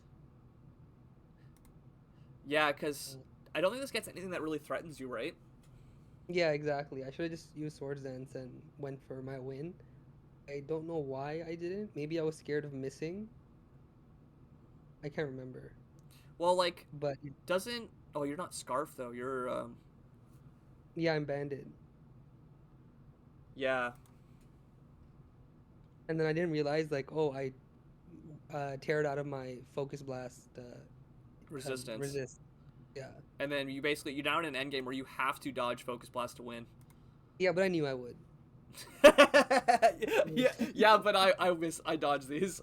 Nah, I'm missing. Oh, you called it out too. Oh, wait. You called it out. It was just right above. Wait, you're at turn 1. I thought I hit. No, I skipped to the end. I just was scrolled all the way up to turn 1. Oh, okay. Why is Necrozma just Necrozma? Why did I Terra? Nah, it's missing right now. Eyewall is like LOO, and then it dodges, and everyone's like, yeah. Scarf is in Darm is in Scarf. Yeah. And then you show your spread. So I remember looking at this spread afterwards, and I was like, what were you smoking? And then I looked at it like a second time. I was like, oh, it's probably to live like some random fighting move. Like, Yeah, that's seeing Max exactly Fizz on the Darm with no speed investment, I was like, what is going on here? Although I did learn something for Scyther, if you just let the calc do the natures for you, it made it lonely, which is like minus defense nature. Oh. Oh, So yeah. No, I remember reading that. I was like, why is it Lonely Nature Scyther? it's because I had Terra Blast, which is special, apparently. Yep. And I didn't realize that was a thing. So there's something to learn every day. Because, yeah, you just click the, like, auto-generate thing and then change them a bit, right? I hate EVing. Like half the time, I don't know why. I even miss the 4 EVs extra every single time. Oh, that's, like, It one of just my favorite things to nitpick people on. Like, yeah, your Melmetal, I think, Yeah. I miss it like half. There's always a game where I don't have Yep. proper Melmetal EVs. had 4 missing EVs. This is why we one of our favorite sayings around here is like every EV matters. But and then his team was interesting too, I believe. He had his Hoopa was interesting for sure. As he says, Zap is so soft spoken for someone who talks so much shit. I remember him saying that when I met him in McMaster. He's like, "What? Why does everyone's like, why does Zap look so nice?" I was like, "What the hell?" And then yeah, you predicted the Grand Set because you said you were prepped for specifically for Scarf low kick, and that's exactly what we had here. Yeah, and he didn't Um, lead it. that game could have Yeah, gone the a lot Hoopa. differently if Dragonzard went for the Focus Blast earlier. I feel. Oh yeah, for sure. It's just something hard to do. I figured he wouldn't do it because if you miss, you lose your like biggest asset in the game. Yeah, yeah, because that Thunderous was definitely a huge threat for you. And it was Hmm. also naturally faster than Scyther too, which was important for the end game. It was Um, naturally faster than everything on my team. Now that I'm looking at it, because you weren't Scarf, yeah. And you my also team's tricked away your Scarf on Rotom Wash. yeah, my team's ass. What the hell? Um, this Hoopa set, I remember looking at this in the post game, and I was like, "What is going on here?" Because Yeah, it's black Longing. glasses. It doesn't have its signature move, and it's defense invested. Like, I don't know what this was for specifically, but it was definitely interesting. And this Maybe it lives. Terra Blast. Maybe it lives a scarf. Icicle crash. Maybe that would make sense. Yeah, yeah. Max Fizdef Swampert taking that much from Icicle Crash. That's a war crime in my books. I thought it didn't do enough personally. I was like, that did jack, but I'm You pretty thought it did happy. do it. Yeah, where's my guerrilla tactics? Like Yeah, literally. I'm trading half my team in anyway, so let's go. We love. That's the NN plus special is to trade your team halfway through. Like your team is entirely different by the end of the season than it was at the start. yeah, I'm thinking about if I should do it now so I get experience with the team, or later on the season so when I go into playoffs, So people won't have experience versus my team. yeah, I usually don't have to make trades early season because I'm usually pretty happy with my team. But I always try to make trades right at the end of the season to prep for playoffs if that's relevant for me, because I'll like look at some of my playoffs matchups that I like either had a tough time with in regular season or like barely dodged, and I'll be like, oh, I have nothing for like over Matt's team, so I'll make like some aggressive trades Yeah. specifically for that. Yeah, I think that's smart because I think I'll just wait and see what I can do with this trash and then try to make it better. But I Yeah, think a lot of people have the idea of trading in on all of their team. Like I know Azzy and Zard are also thinking about it. yeah. I don't know what it is with Azzy. Azzy's just never happy with their team, even though it usually looks fine. Like and then they make trades and it's like about the same. It's like it's I look at the like after trade and pre trade team and I'm like that's the same picture. So Is this your replay? Okay, yeah. this is my I replay. So this is the last replay of the week. Yours was the first replay of the week. So kind of got two ends of the interesting. spectrum here. And It's gonna be on my last replay just to give you a heads up. yeah, that's fine. Yeah, if you have to go anytime, just let me know. And Hey, you've after done this replay, plenty. then So um, but yeah, so my team was I think generally speaking pretty highly rated among people. I If we like it. if we go to rosters, or even just my page, I had the meme first pick of Belly Bolt. I followed up with Rillaboom, and then I got Mega Dancing Zygarde. Where was I in pick order? I had a really early pick, and I threw it all away with the Belly Bolt, and then I got the Zygarde super late. I got the Mega DNC pretty early-ish. I was surprised it survived to me, so I was just like, nah, I'm taking that. I have the Grassy Terrain supported anyways. And then I just kind of filled it Also, in with some do late picks. I Super really late do Weavile like the too. belly bolt. Not maybe as first pick, but I do like it as a mon. Yeah, yeah. There's a lot of people who are huge fans of it. And I think I had it. I think I picked like I made a trade for it at the end of last season, but only brought it to like one game. So Hmm.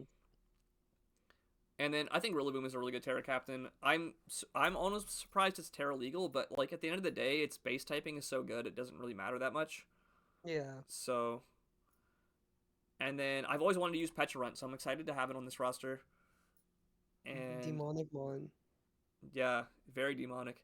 The one thing I will say is I'm a known carried by my crutches of Wish Pass, and I have no Wish Pass on this roster. So we'll see if that actually comes back to haunt me or not. Honestly, though, with the pace of like recent games in Gen 9, like there's just no time for Wish Pass unless you're like abusing Alomomola, and half the time Alomomola is running Assault Vest these days. So it's like Oh right. it's kind of like a strategy that's kind of been power creeped out a little bit. I never was a believer in Wish Pass in draft specifically, just because I think it's so easy to capitalize off it if you're expecting it. Like if you go for a sub or setup with a Lumberry, but Yeah, um, I do notice it has had a lot of success. So maybe I'm just in the minority of thinking it's bad. I mean, you also play in a way that really punishes Wish Pass. Like, you're a very setup focused, hyper offense leaning player. I guess yeah, that does have a part to play in it. Yeah, so I think the matchups where Wish Pass comes in really clutch is when you're like in one of those like long stall wars, like going back and Oh forth, yeah, lots of that's fair. positioning, and then like if you get one big Wish Pass, sometimes it like turns the whole game on its head. So it's Yeah, definitely like it's a weird like win more strategy almost, but it definitely has its place. And whether or not like it's as relevant now as it used to be is a I think a big question in my books. mhm. To walk me through what you were thinking when you were building against your opponent. So, Polito Shark has a very overmat looking roster, and Polito Shark has not necessarily gone on record saying this, but we've seen the track record of every now and then he'll just play a season where he snipes one specific player's playstyle, and then ends up with a decent looking roster because of it. So like in previous seasons, he's like taken every Goater mon, or he would basically pick mons that are what Goater's looking for. This season he did it with Overmat. I think he kind of did with Overmat last season as well. But like Mega Aggron, Primarina Buzzwole, Thunderous Till T, Valley. Silvally, yeah, like lots of Overmat staples he just kind of took. And then at the very end, he went a very non-Overmat direction, which is to take a bunch of low tiers. So um, I this get the team, Vulpix. yeah, the Vulpix. 1 point Vulpix is heat. He also has 1 point left over, which I've like no idea what that's doing there, but to each their own. And he does have Terra Buzzwole, and like if you look at his first six, they're all first seven, they're all really good. And then Terra Rhydon is like at least a pretty good threat, and Terra Yeah, Buzzwole we I talked about agree. earlier. So, Yeah, pretty good team.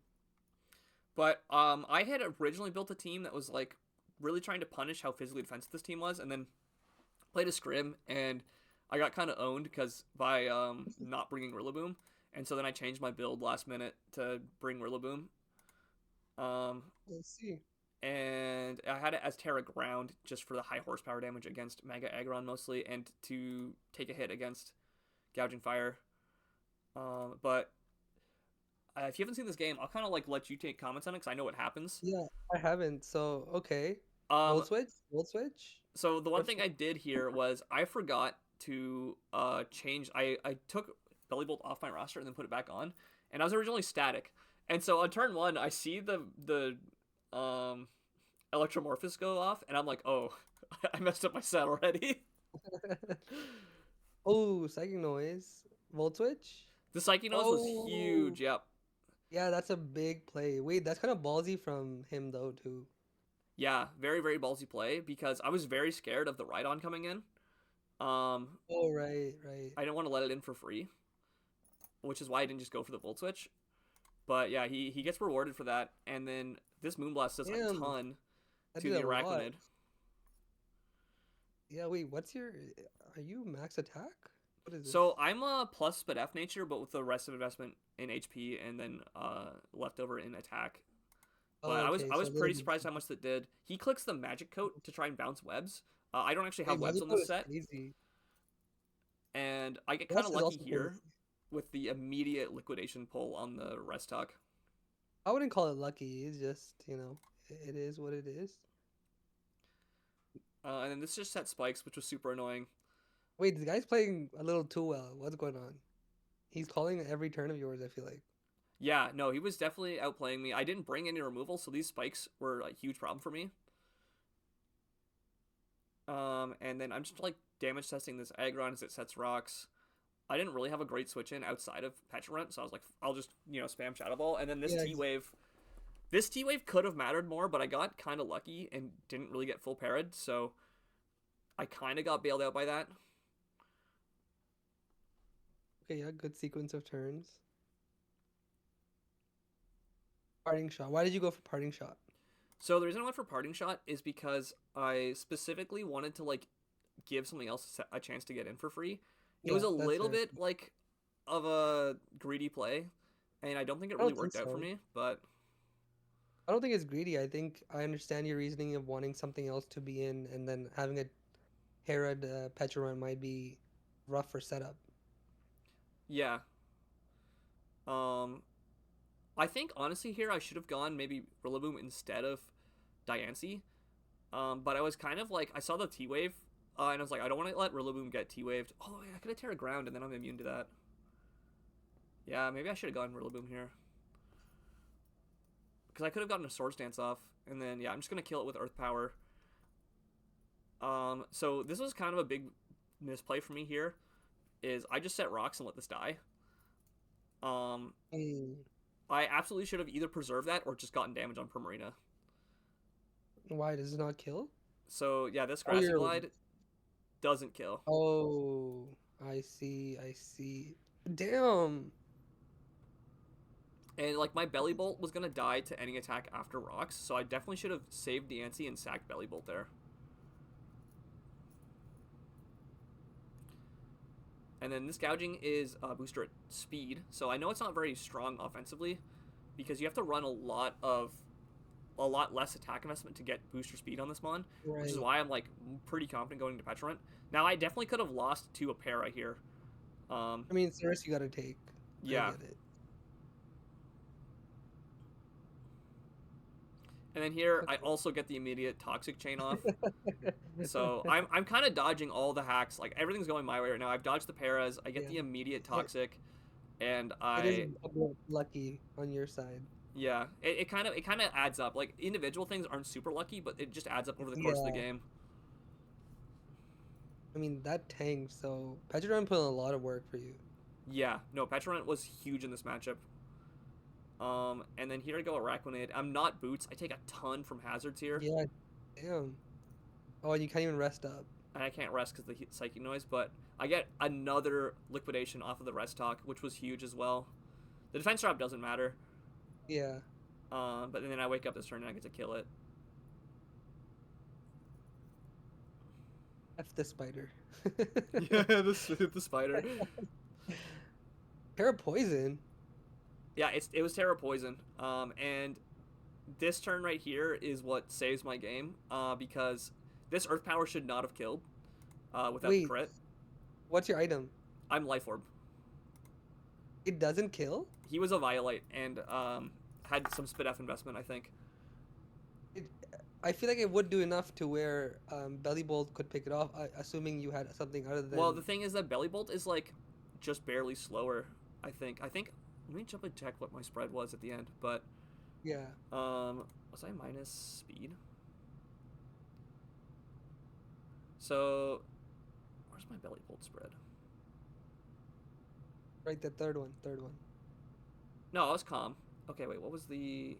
Maybe Belly Bolt was faster. But the issue was that my only thing to hit him was like Terra Blast normal. Oh no, wait, You he were Terra'd out of normal? ground type though. No, but he still had Lightning Rod. Yeah, yeah. Oh yeah, would have had Lightning Rod too. Oh. Yeah, it was Adamant Max Spidef. Maybe I was faster then. I think you're faster. I think Belly Bolt's faster, or maybe it's a speed tie. Let's go check. Okay, I think Belly Bolt's like 50 and 45. This is Rhydon's like 40, I think. Oh, it is 40. Okay, I would have been faster. Oh shoot. And you had Terra Blast what? I had Terra Blast normal or Terra Rock. So I don't know if normal Terra Blast would have done enough. Let me calculate right now. Tell me the spread on the Rhydon. Rhydon was no HP investment. Okay. Um, Adamant Max Spadef with a Violite. 252 death. Okay, and then your belly bolt was how No much? Spatak investment, I don't think. And Terra Rock. And Terra Rock, but I was just gonna click Terra Normal. Actually, no, Terra Rock, Terra Blast would have been better. Yeah. Terra Blast does uh 10 to 12%. Is that 2 Terra Poison? Oh, never mind. Sorry, 21 to 25%. 21 to 25. Ooh, I okay. think That you would have might been really kill. close. Let me calc your Zygarde. So yeah, I was Max Attack, Timid, with Earth Power Life Orb. I think Polito Shark posted the calc, and it was without the crit. It was gonna do like 60 to 70.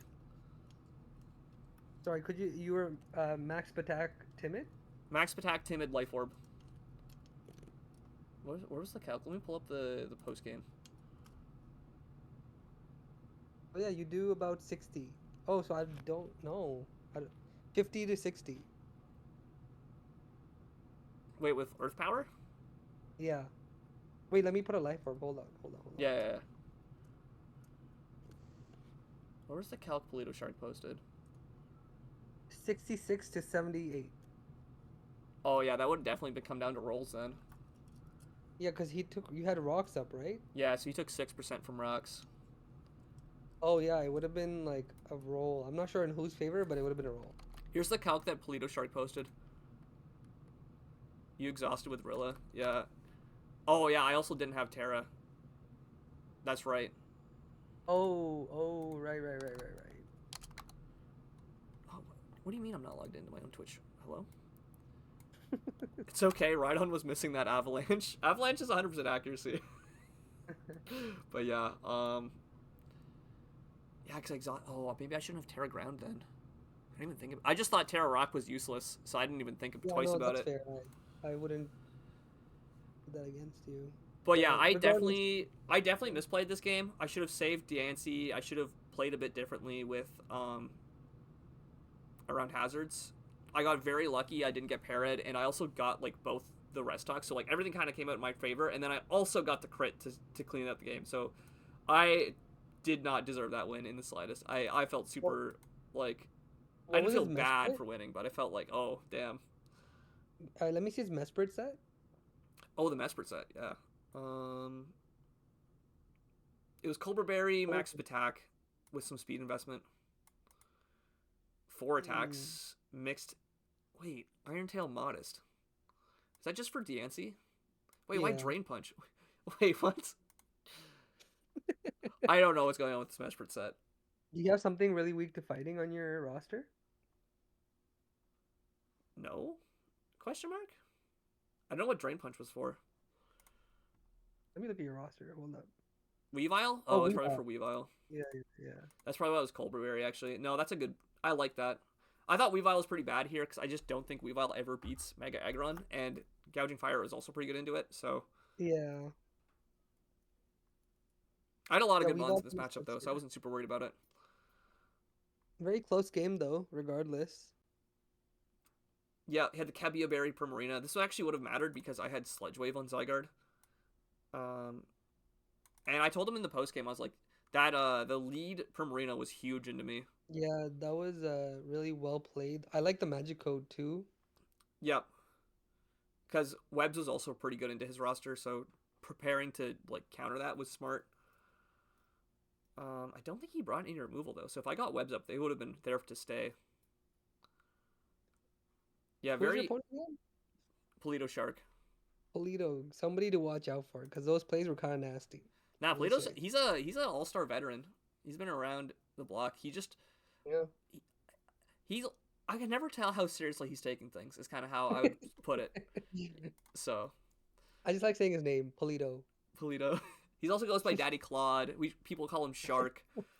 He's the guy with the Three Houses Claude avatar picture. So I was um I was talking to him because we were talking about draft not too long ago, and I was like, oh, what other Fire Emblem games have you played? And he's like, Oh, I've only played 3 houses. Like, this absolute degen. So, every now and then I'll roast him about he needs to play a real Fire Emblem game. All right, well, I have to go. Thank you for having me. Yeah, thank you. You're a great guest. I'm gonna pull up some other replays. I know we had Skyhops and Soup were asking for the replays to be reviewed, so I'll go ahead and look over those now. And let me find those Great. Have a replays. good stream. You too. Take care. You too. Bye. Have a good stream. You too. Rest in peace. I did the classic talking to the barista. Oh, have a good coffee. Oh, you too. Actually end me. Holy. Okay. Skyhops. I believe is an all-star. Where's the replay for that? Versus Royce. Oh yes, this replay. So Royce Snover is one of the new to all-star players. Recently got promoted from Hustle. And they actually consulted me about their Sun team here. Yo, what the heck is the animation for Sandy Shocks? He's got like a little spinning hat. Look at him go. Doing his little jig. And so I helped him with some advice for his Sun team. I basically told him, if you're playing Sun, you should play Walking Wake. Like, Walking Wake is the reason to play Sun. Absolutely. And Skyhops has Terra Keldeo. Pretty standard looking roster, I think, from when I reviewed it originally. Let me pull it up again. Skyhops was like at the end of draft order. Yeah. Just a very solid pivot core. Very offensive leaning. So yeah, I liked Skyhops roster, but it also felt very safe. It felt very standard. And I wasn't entirely sure what Terra Weirder was doing here, but I don't hate it, so. But yeah, looking at this matchup, having Sun to help Iron Moth is a little bit tough, and Iron Moth also being like a point of speed faster than Walking Wake is also pretty huge. The Lando Ditto is also really funny. We got both Landorus forms pulling up. And then there's always a Mew to contend with. Kind of can do everything, but Skyhops also got the same kind of thing going on here. Moth into Heatran is pretty tough. Yeah, that makes sense. But like Mew can kind of do everything, but also so can Dragonite, and Jirachi also kind of helps with that spectrum array of what's going on. So there's definitely a lot of options both players have here against each other. There's nothing that stands out too dominant in the matchup, but I could be missing something. Oh, they were also right next to each other in pick order. That's funny. Imagine like there might have been a sniper too going around. Slitherwing didn't come. There's no Victor Bell. And no Mega Mawile, which makes sense. Not bringing Mega Mawile on. Also no Meowscarada, which, as much as Meowscarada is weak to fire, I feel like it's pretty good into Sun matchups a lot of the time. Just because of how fast it is. So, could be wrong on that though. What's the lead matchups? I remember watching this. Yeah, it's the Landorus. It's the Landorus face-off. The two Landorus is just staring each other down. I think they both U-turn here, or does one get rocks up? No, they just both U-turn. the Landorus greeting. They say hi to each other, get a little bit intimidated, then switch out. Now this Draco does 43 to Jirachi, which is a lot. So this is either Specs or this is like not a defensive Jirachi. It's also Life Orb. Oh, it's Scarf Jirachi. And they're both going to flip turn. I feel like if you were Scarf Jirachi, you should have probably clicked like something to catch us off guard. Unless this is just like slow Walking Wake. But I feel like that U-turn was a little bit not ideal. Because Landorus taking the flip turn is huge damage for it. In comes other Landorus. Oh wait, that explosion just killed. Wait, what? Was that Banded? Was that Banded Lando? Boom is back. Lando on Lando violence. That's such a good comment. Keldeo taunts this, and it's just going to Solar Beam. Keldeo takes a huge hit from that. This is Terra Fairy also.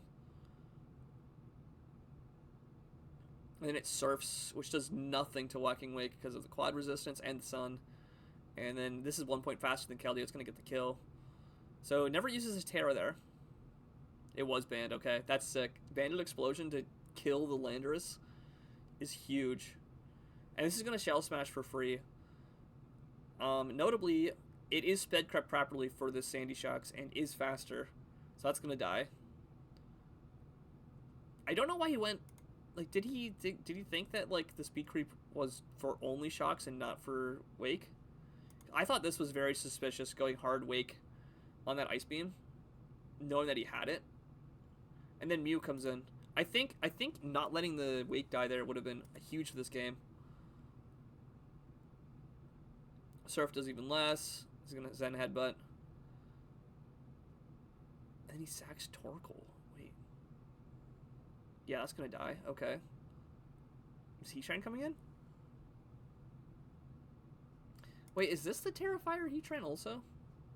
What was the Terra type on this? It was Terrifier.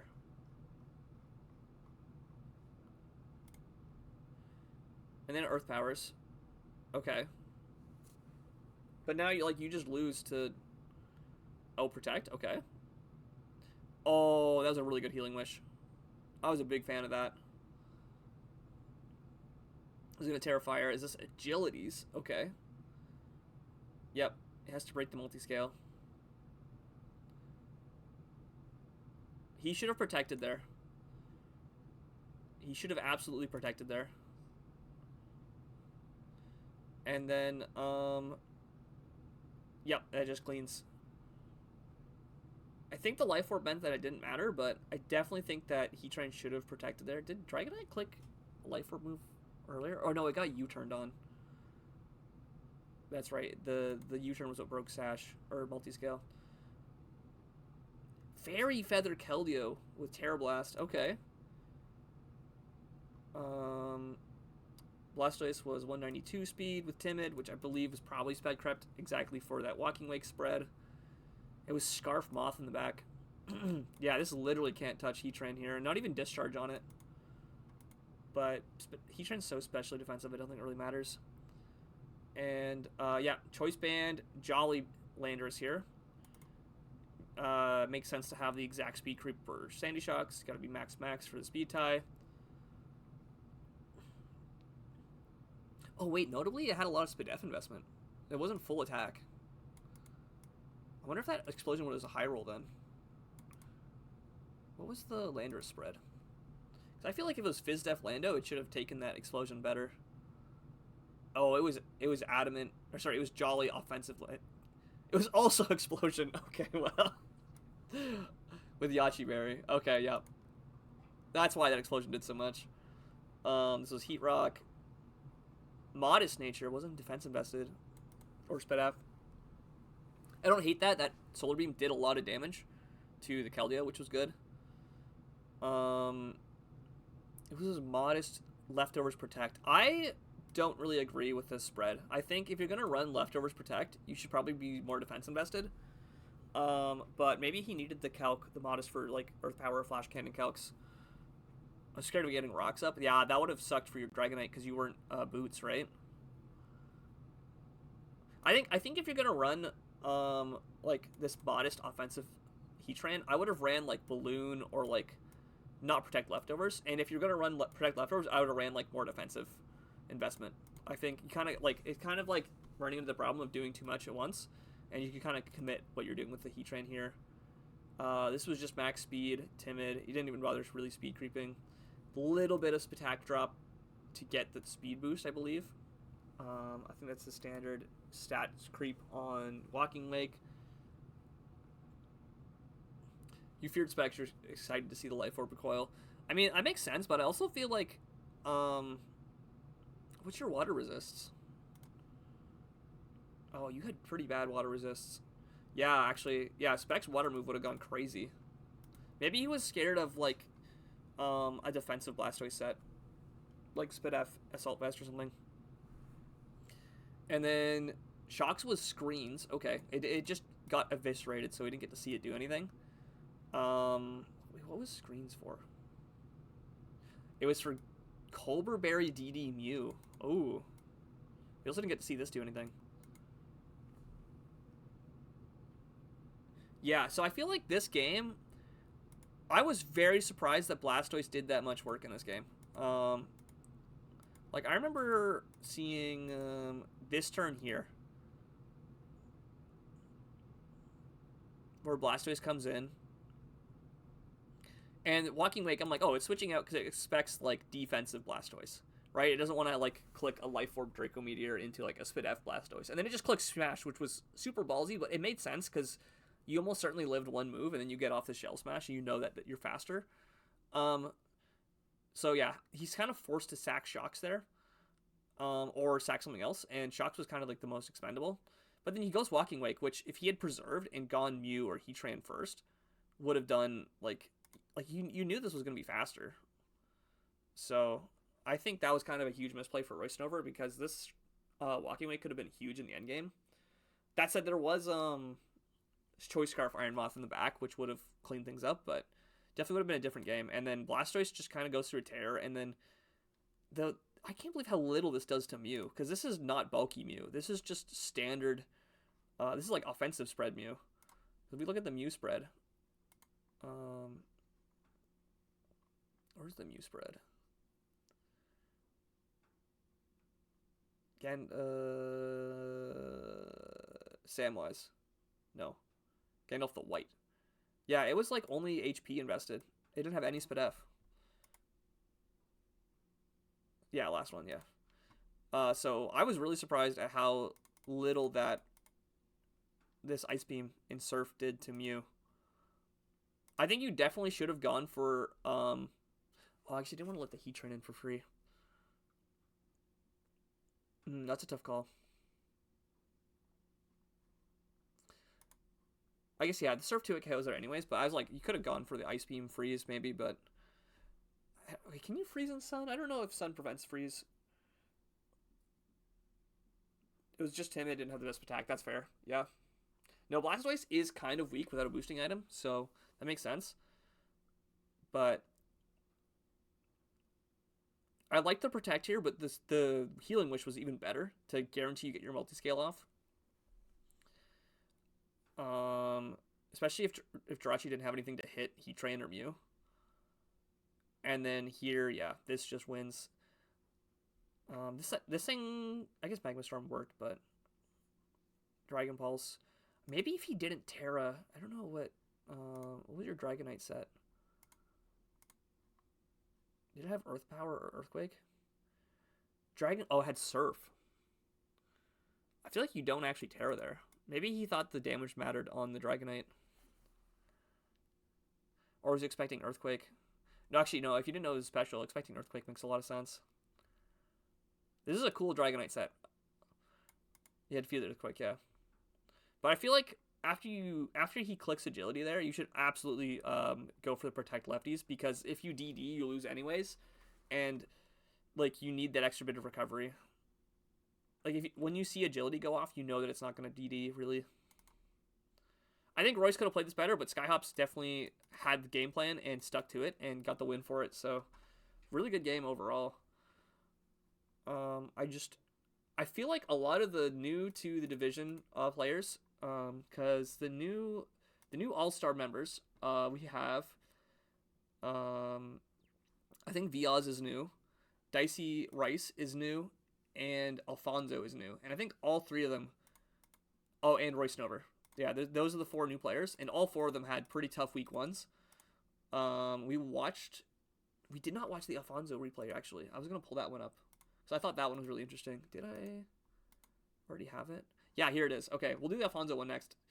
Because I thought this replay was really interesting, and I know Alfonso had a little bit of like a mini mold session afterwards.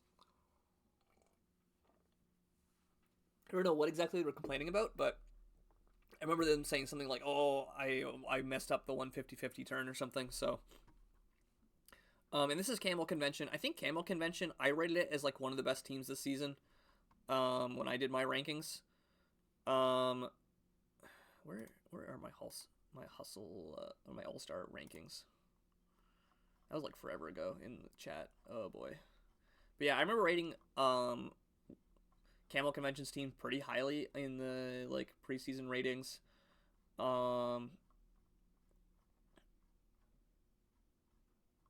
Where did I put that? Or is it saved on my computer? Because this team just has like some absolute nasty high tiers and a really good Terra Captain. We have Terra Ghost. It looks like on the Sarah Ledge here, which is a very greedy Terra option, but it does make you resistant to like the fire type options.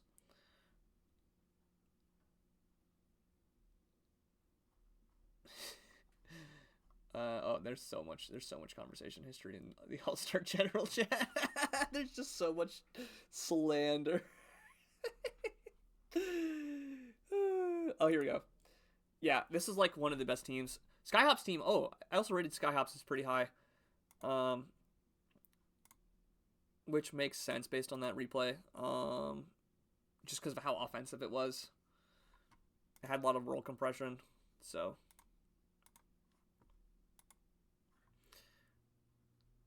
But yeah, let's just go right into this because I remember this game being pretty interesting. Lead Entei, which I believe is also Terra Normal, Terra Captain Entei here. I did think that the immediate Terra Normal was a little bit strange, but I do like just trying to spam that strong normal move because Tinkaton doesn't want to switch in, so definitely a very interesting early play. But like, I don't know, that Sarah Ledge is coming in on you to like while your normal plus fire moves. So I think I'm not a big fan of Terra Normal here, all things considered. This is gonna Scald. Notably, it could burn here, but then this should get owned by Poltergeist. Ogerpon comes in and goes to the knockoff, and it's Cobra Berry. Okay. And this Bitter Blade is just going to kill. Oh my god. Okay. That got completely owned. And that crunches. That must be Banded Crunch. Quackleval comes in. The fancy Pride Month text. That's hilarious. Goes to the Aqua Step. Iron Valiant is faster, though, because of that speed boost. And Spirit Breaks. Yep. It's forced to click a move that's going to force out the Quavel. And then Close Combat, I don't think kills. This is probably like Fizdef, Tinkaton. And it gets the kill on the Iron Valiant. So, like, Alfonso's in a pretty rough position right now. I would be really scared of a knockoff in this position. Like, going hard Gliscor here when you could just lose your Toxic Orb against a Tinkaton. Definitely a scary position to be in. Oh, it just Encores him into rocks. Okay, that's huge. Now they're probably both going to switch out here. Entei comes in. It's just, oh yeah, this is why I thought the early Terra was kind of tough because that hammer does a lot without the resist. However, Entei does resist rocks here, so taking less from the switch in pretty huge for Entei's survivability. And the Sacred Fires get the kill, and in comes Quavel. This is gonna. Oh wait, this could burn here. Yeah, absolutely banded damage. Not getting a burn, pretty big. We'll see what item this is at the end. And this probably just wins from here.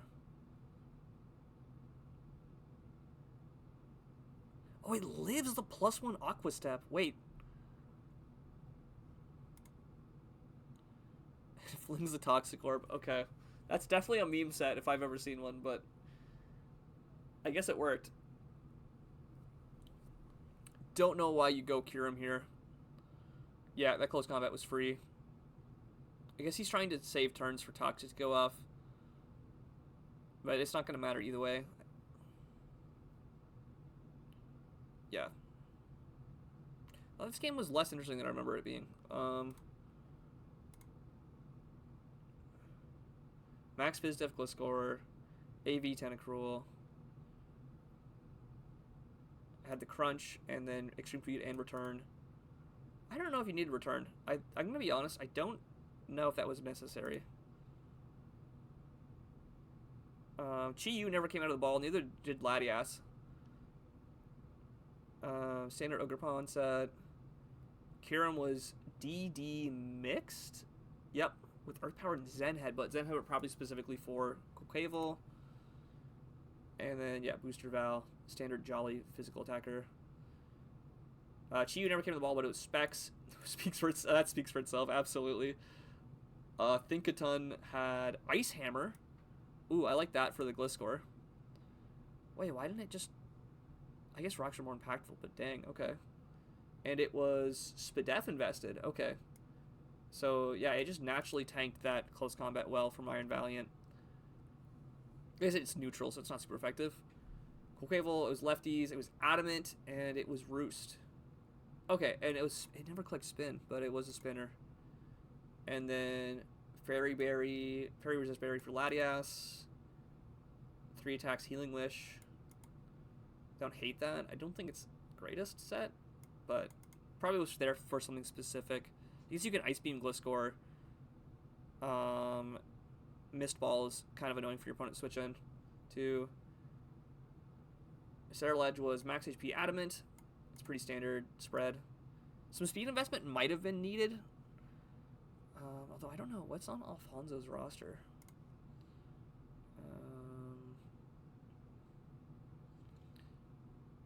Oh, I guess the only thing you really need to speed creep is, like, Scizor. So, yeah, it didn't really need speed creep. And,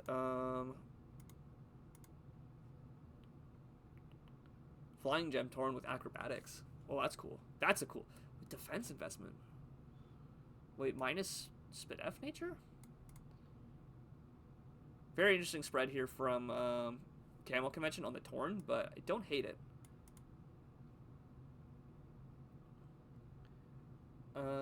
Yeah, that was kind of like, it was a tough week for our new All-Star joiners because kind of got owned. Alfonso did here. I do think Alfonso could have played it a bit better. I didn't really agree with some of their builder and play game decisions, but they were in a pretty tough position because Camel's team was absolutely nasty. So definitely a tough matchup. The other new player matchup that we saw this week, I don't think we've seen yet, was Dicey Rice versus Isaiah. I'm not going to watch that replay because it basically just came down to Matt got 2 flinches that made the game even more dominant than it already was. It was a very one-sided game, and it was also kind of like Matt was like, "Oh, those flinches didn't matter." It's like, well, there would have actually been a game if you didn't flinch off the bat, as opposed to having it be so one-sided. And we saw the Roy Snover game, and we saw. I don't think we watched the Iwala. Yeah, this one here. Now, I don't know if Viaz is actually new. No, they are new to Hustle. I believe this is his roster. Yeah. I don't think I think they are new to Hustle, to All-Star, because they won the previous Hustle season or something like that. So definitely an interesting matchup. I know Riceman Iwala here has one of the lowest rated teams we've seen this season.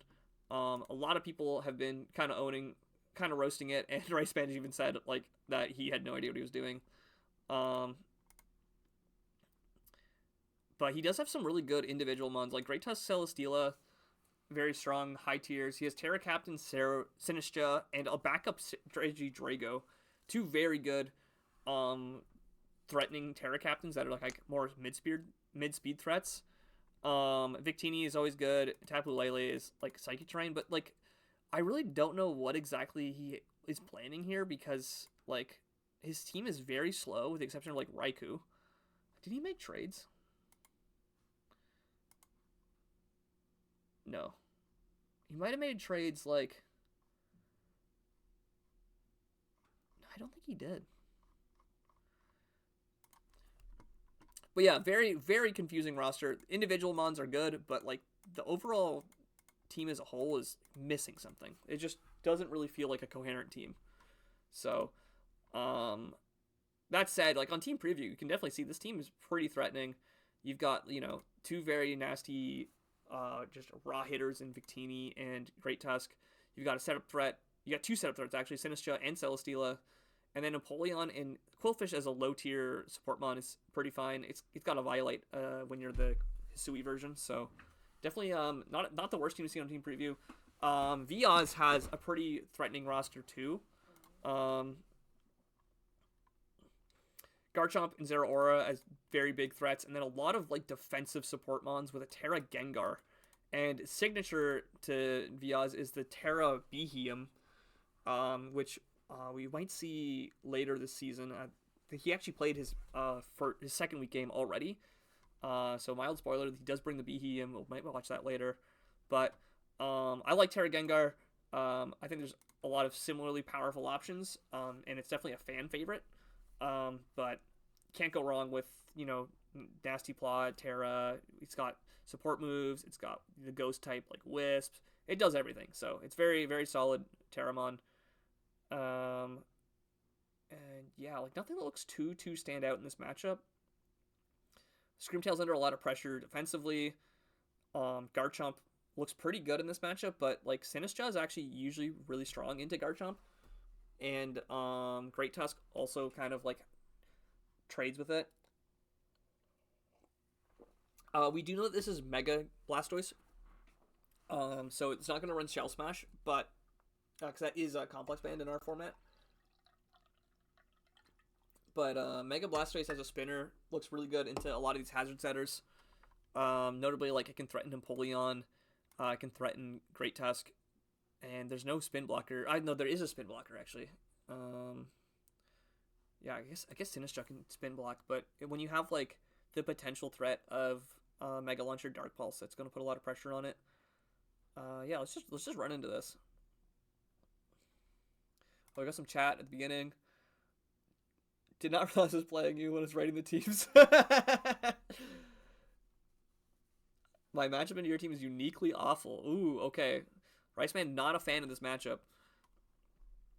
Goes to the knockoff. Blastoise comes in. Does not get its item removed. It's Mega. Gets a Scald off, which is not going to burn. Yeah, no burn. But he does get poisoned here.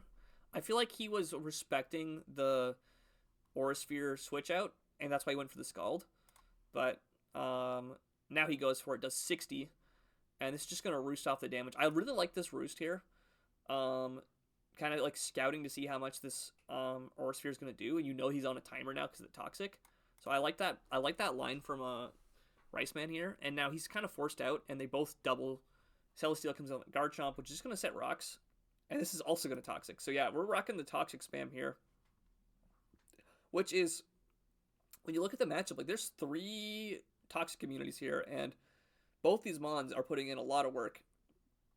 I'm really surprised to see the Toxic do so much work against, the roster we have here. But definitely Iwala or Riceman getting the read there. And then it's just going with Leech Seed. It's just running the Eat Hot Chip and Lie set of Leech Seed, Toxic, chip you down.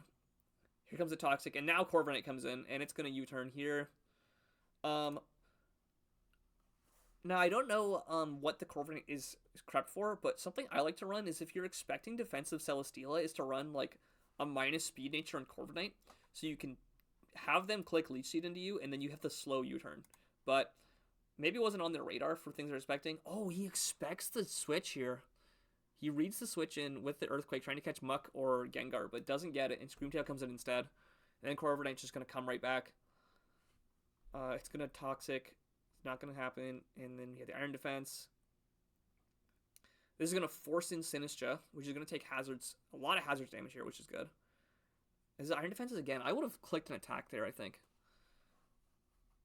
But this is going to Strength Sap, and he's just going to U-turn out. So the old classic combo of setup U-turn, which I would not run U-turn on an Iron Defense Body Press set, especially when you know that there's like a Ghost type that's really going to like deal with you. But like, I don't know, because he's got what? U-turn, Iron Defense, Body Press, and so his last move is either Roost or it's a coverage move. So like it just, I don't know, that feels super bad into Sinistcha here. Muck's gonna come in. It's probably just gonna spam knockoff. Great Tusk comes in. I believe it is a booster of some type. Yeah, Protosynthesis. So this knockoff's gonna do nothing. And we're gonna go hard Screamtail. I was really surprised to see booster attack, Headlong Rush not kill Screamtail here. So this is clearly like full Fizz Death, but like, yeah, Screamtail definitely earning its flowers here with living that Headlong Rush. But then he just lets it die. He didn't even have Protect. He didn't even try to go Corviknight. I would have absolutely tried to get Corviknight in here because I guarantee you Corviknight does not die to like a fire move or electric move. Unless it's like Spadaf Heatran or Spadaf Corviknight. But like you switch into Corviknight, you tank a move, and you get the heal off, and this thing wastes a turn, and you can keep your Scream Tail. But maybe he just really wanted that Rocky Helmet chip. Which, yeah, it's just going to kill the Garchomp too. Oh, and here we see Viaz missed the speed boost. He forgot about Spin. Yep. That close combat's going to kill. I think he should have roosted here. But he Iron Defenses instead. Because he knew his helmet. I would have absolutely roosted here. I don't think it would have mattered, but I think... Yeah, because this Victini is going to come in and kill it regardless. That's going to... Yeah, if you Iron Defense or not, that's definitely killing you. But I think it was, generally speaking, better to roost than to Iron Defense there. Gengar's going to come in. It's going to Wisp the Quillfish, which is pretty good for its survivability. Now, what was the Terra type on Gengar? Was it like Terra Fighting? It's Terra Normal. Probably for the Sinistcha. Barbarage, not going to do anything to Muck because it's resisted and it can't be poisoned. But it's just going to set spikes. Knocks off the Eviolite, which is pretty big here. Wait, did he collect Barbarage into the Gengar? Yeah, he did. Maybe he was trying to catch the Blastoise? Oh, this thing doesn't get knockoff, does it? It only gets, like, Crunch. Right now, they're just kind of doing nothing to each other back and forth. Blastoise going to come in. He's going to try to spin, probably. Does he let him spin? Goes to the Dark Pulse, trying to catch the Sinistcha. Doesn't give it to him. This is just going to spam spikes until it dies, probably. And now he goes Sinistcha. And catches a spin. Oh, okay, Riceman was in his head. That was a crazy line. Stay in on the Dark Pulse. Click the spikes, saying, I'm just going to stay in here till I die. And then double on the Rapid Spin. Kind of conditioning him there. Really, really smart plays. And this comes in as this is going to die to Toxic. It does get the spin off, though. Okay, so Viaz does end up winning that little interaction to get spikes off the field, but he does lose his Blastoise for it. And I was, yeah, he's like, oh, mass. He got played, okay. Napoleon comes in. Gengar can't touch it, okay. It's just going to Wisp. Did it not have Focus Blast or, like, anything? Curse Bodies the Skulls? It's Hex. Oh, okay. What's its last move then?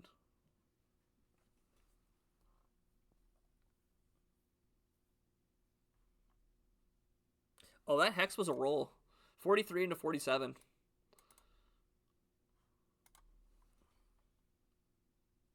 Oh my god, he's so great at Pocket Monsters. I did see your comment about, yeah, Victini just cleans it. About Hytale. I'm not entirely sure where I am at feeling about the game. I did like a 5-hour stream. It was very interesting to play it, and then I played a lot with my friends off stream, and we basically got to the end game and kind of hit like the wall over the content ends. So that said, the game was really fun. I really enjoyed it, but it definitely feels like it needs like a plot line to make the game more engaging. And there's a lot of stuff that was like really cool that wasn't quite finished. So like there's a mechanic where you get to like go through portals and go into like a timed raid, and some of the dungeons, some of the like raids were like super cool. You just go raid a wizard tower, get a bunch of loot. You basically make back the resources you used to get there. You make it back, so it's very profitable. But then we went to some of the end tier dungeons, and they weren't really finished. They had like really cool setups going on. There's like a giant ice dragon you could fight. But the fight, like the dragon was just like a sleeping entity. You couldn't wake it up and fight it like a boss fight. And so I really do want. I'm following Hytale very closely because I think it's so sick. But there's a lot of stuff that's like still very early access coded. Of like, this is like a cool concept. It's just not fully released yet. And there's been like pretty frequent updates. I think they've had like an update every week since release. They've been adding more cosmetics. They've been adding, they added like dinosaurs and stuff apparently, which I haven't had a chance to look at yet. I mean to like get back into the game to see that. But a thing that would make me play Hytale is if like there was a huge like single multiplayer or not single, multiplayer server type stuff going on. So if people are interested in that, I'm definitely game to see it. I'm game to do that. It's just I wasn't entirely sure where I wanted to go with the game. It kind of had that, you get into a Minecraft world, you do all the basics, and then you're like, okay, now what?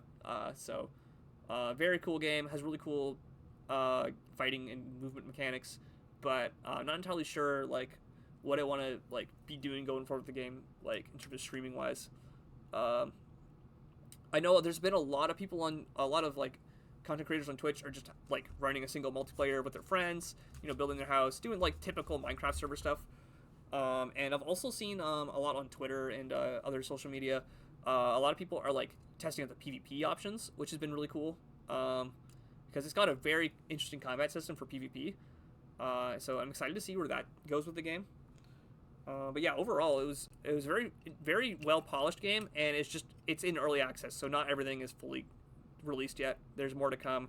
The updates have been consistent, and like the dev is very clearly passionate about making sure it's successful. So we'll probably see more of it in the future. But yeah, this Victini just kind of cleans. You can go to Celesteela at Reserve Diff. This Gengar just really can't touch you, and you can just spam Earthquake against it. Also, we never saw this Gengar Terra, which didn't really matter, but it was Terra normal, so very interesting to see. But yeah, I think all of the new players that entered into All-Star this season just got owned week 1. So it was kind of a slaughter for the Raiders from Hustle. Now let's just see. Now the other matchup I was supposed to look over. Let me just message. It's my friend Soup.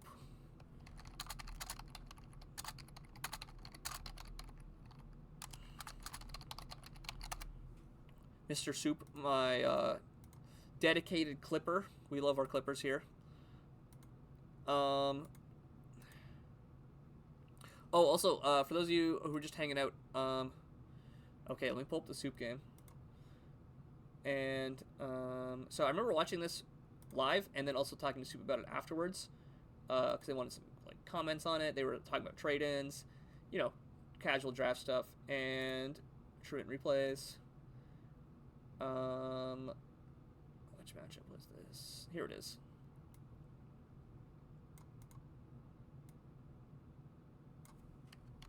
Copy that over. And we'll switch to our hero POV and make sure sound is all the way off. And they're playing against the Terra Knacklestack team, which is a very interesting roster. I remember I rated this roster very interesting for my Truant tier list because it has like a sand core, but its main sand abuser is Dracovish. And then it's also like it's got an Iron Valiant, and so I kind of rate it as like it's kind of missing some of like the basic fundamentals that you want for a draft roster, even though it has some really cool concepts. And then Soup's team, he has, as he has dubbed it, the quote-unquote heated rivalry roster. So he's got the homoerotic hockey team, complete with VGC staples of Urshifu, Incineroar, Landorus, Amoonguss, and to a lesser extent, I think there's like a Melmetal and other stuff on his roster as well. But yeah, we've got the hockey team. There was when I was doing the roster review, I read his entire fan fiction, quote unquote, about his roster. About how each one of them is on the hockey team. Amoonguss being the goalie because it's got the pads for that. But yeah, definitely a fire team. Definitely a hilarious concept. Committing to the bit. We love committing to the bit. But yeah, this matchup looks a little bit tough because I feel like Knacklestack kind of owns a lot of mons on this roster. Just running full Fizdef. Knacklestack is also the Terra captain. And it's Terra Dark. Which might be not ideal into Urshifu specifically, but pretty good overall. And Soup here has Terra Water Incineroar, as well as Terra Ghost on their Amoongus. What was the other Terra Captain? Golem died this week. He's a ghost now. Soup did make a trade at the end of this week. I'll get into that at the end. What was the other Terra Captain on this team? Knackle on my stack on... It's on my screen now. I'm invested. Absolutely. Yeah, Knackle stack. That one is a pile of salt, like both literally and in game, because it will salt players out of the game easily. What's the Terra Captain on this? Oh, is Rotom Heat, which he did not bring. Bradosaurus did not bring Rotom Heat here. Let's just get into it. We see right off the bat, Ferrothorn versus Incineroar. Now, normally I consider this a really good lead for Incineroar, but it's going to immediately Terra Water and just Parting Shot out. It's not going to click a Fire move into the Ferrothorn, which I thought was really interesting because I see this lead match and I'm like, oh, this is a free Fire move. The switch-ins for Fire are like, maybe Knackle Stack comes in, maybe Dracovish Take comes in, but like, you got a free Flare Blitz or Flamethrower. Instead, he just Parting Shots out. And gets up rocks for free, and this is going to Mystical Fire on the Petrant coming in. I don't know why Petrant came in here specifically. I feel like you had better, like, Claydol was a better switch in, but maybe he was really expecting Moonblast, but, like, I don't know. This thing is not specially defensive, so it coming in on, like, known special attacker Enamorus is a little bit scary. Maybe he was, like, expecting contrary superpower, but... Didn't have a fire move. Yeah, well, yeah, we find that out throughout the course of the game. But yeah, no fire move on Incineroar is definitely a choice. Lando is going to get its Lumberry knocked off. Probably doesn't really care about that item too much. And then Enamorus is going to come in again. It's going to take Chip from Rocks and the Leech Seed here. And then it's going to give some healing back to this Petrant. Stab move's overrated. And then Lando comes back in on this Petrant. It's going to Shadow Ball. Does 20. This is probably Spadef Lando based on that damage. And then Claydol comes in. Yep, tanks the Earth Power. It's immune to it. Is this just going to U-turn next? Oh, it Grass Knots. Oh, wait, that did a lot. That was a fat Grass Knot. 71. And then now with the speed boost, it's actually faster. So Claydol actually does get the last laugh in that interaction. But Incineroar comes back in. It's going to Fake Out. Okay. We've got the VGC set. The VGC classic of Intimidate, Fake Out, Parting Shot. Oh, goes to the knockoff on the switch. And getting rid of the Black Sludge is actually huge on Petrant. This is Boots Kyurem. Okay. It's going to Earth Power for good damage. Gets the Spadef drop, which I don't think matters. I did not agree with this nasty plot. I think this was from Bradosaurus. I think this was a really bad nasty plot. If you see this matchup, I feel like you know that Earth Power is coming, or like you're expecting setup, and going for your own setup in this position is kind of a very risky game to play. So Petrant is unfortunately forced out there, and then in comes Claydol, and he goes for the Draco. Oh, okay. I don't know if Draco was better than just Ice Beam, but it got the Claydol on the switch there. Unfortunately, Iron Valiant comes in. It was going to come in anyways, so you're forced out. So Draco Wing doesn't really matter that much in the long run. In comes Amoongus, and this is physical Iron Valiant. Draco sends a message. Hey, we love to see it. That crit actually kind of matters because that's going to eat into your regenerator health. But Amoongus, oh, it means he can't take another one. Yeah, I think if that Ice Punch didn't crit, you probably took 2 Ice Punches. But now he's forced to go into Incineroar. It is also Boots Incineroar. That Ice Punch does literally 0. This is going to Fake Out. It's going to take the Iron Barbs chip and the helmet. Yeah. And then Parting Shot out. No fire move. And Enamorus once again comes in and takes rocks. It lives the knockoff, though, and it loses its Choice Specs, which I honestly feel like losing the Choice Specs here was really good. This means you can now more easily like just click the right move. And now you can... are you going to Earth Power or Moonblast here? It's Psychics. And this is Scarf Dracovish. Okay. In comes Incineroar. It's Boots. It's going to Intimidate this. And knocks off the Ferrothorn's helmet. But you take a bunch of chip from that. And then Parting Shot out.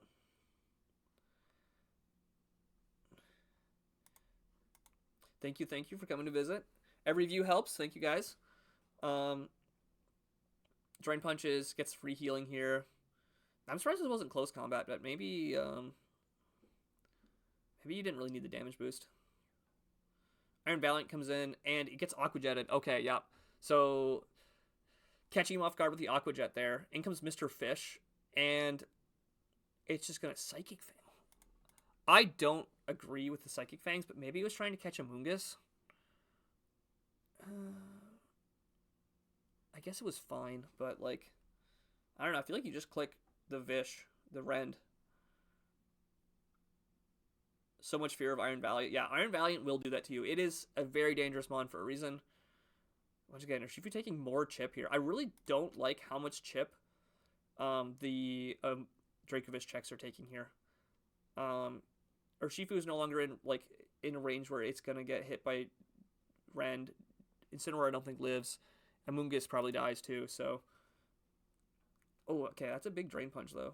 And Punching Glove gets knocked off, so that's why he didn't take any recoil from that Drain Punch there. Gets a little bit of healing, and then takes the Drain there. In comes Vish, and Incineroar comes in to Intimidate, and it clicks Outrage. I still think you maybe Fish's Friend didn't kill Urshifu at that range, because it's Scarf, not Banded. Amoonguss comes in. He lives that easily. Oh, okay. Doesn't quite out-heal the damage, though. Schlorp. Yeah, big Schlorp. And then, okay, it just... I would have, honestly... I guess you couldn't go Knuckle Stack on the Giga Drain, though. That Aqua Jet just barely doing 3%. I feel like that was, like, a very close roll to not actually killing. I feel like if it was, like, 5%, it might not have done enough. In comes Knuckle Stack, though. This is going to Surging Strikes it.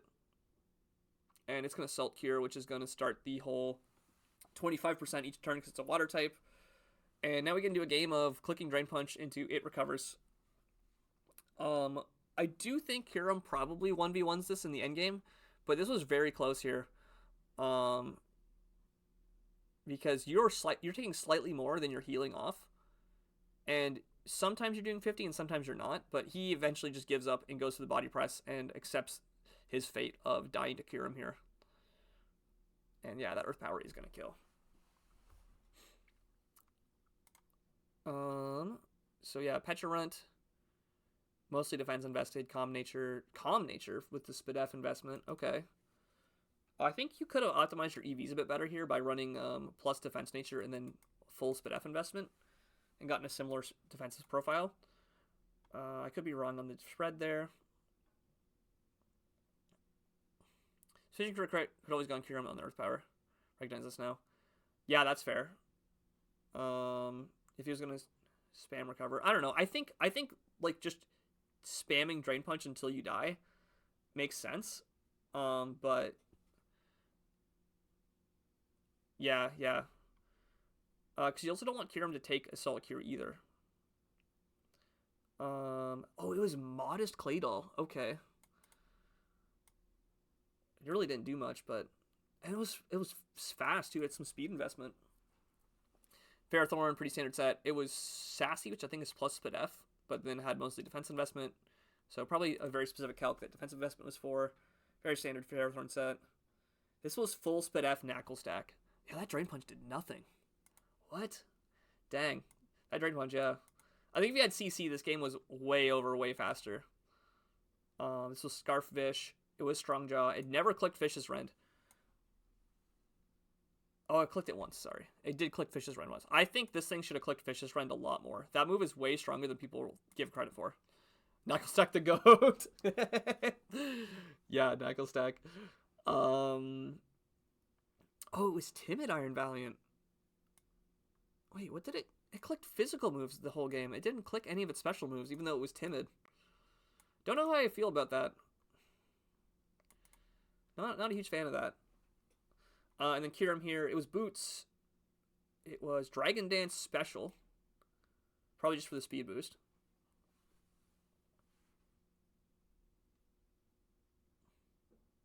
Yeah, full speed Vish. Jolly full speed. Let me just check the matchup real quick. But I think it probably had a speed tie situation I wanted to avoid. What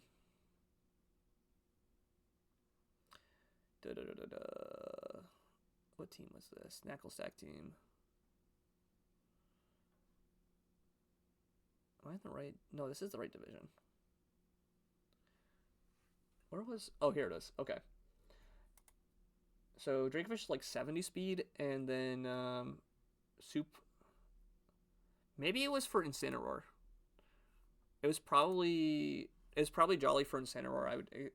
I would guess. So you're faster than Scarf Incineroar. That would be my prediction on like why it was so speed invested, but it could just be that they were lazy. I mean, it wasn't in the West. There was no Sandstream. It wasn't actually in the West. It was just wearing its winter scarf, you know.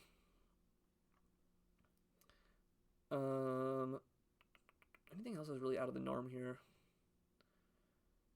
Specs Enamorous did pretty well. Didn't really hate that. It definitely took a lot of chip early, but I think getting it in to click Specs moves early was pretty good game plan. I thought this thing got Earth Power. Why didn't it? I guess Psychic is better than Earth Power, maybe? Fastest fish in the somewhere.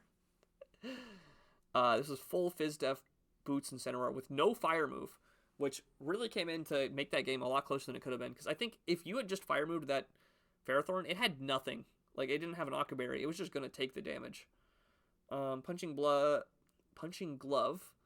with Spidef investment on the Urshifu. Assault Vest with a mixed defensive investment, mostly defensive, like physically defensive, but with Assault Vest. Wait, why was the Amoonguss toxic? Why was Amoonguss Assault Vest toxic? Wait, why didn't you click Wisp ever? Wisp was super free into this team. You could have Wisped the Ferrothorn even.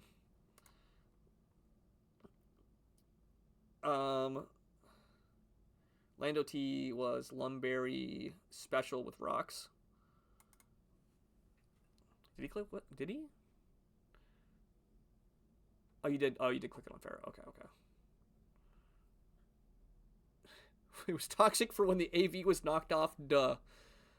Sure, I guess. I mean, if you don't really need the fourth move, like, I guess toxic fits. You could have ran Foul Play, though. I think Foul Play would have been good here. Although maybe it doesn't really do much to Iron Valiant. And then Kyurem was Boots special DD. I think this is definitely a lot of room for improvement for both players here. I do think not having a fire move on Incineroar was pretty big against the Ferrothorn. That could have made the matchup a lot easier.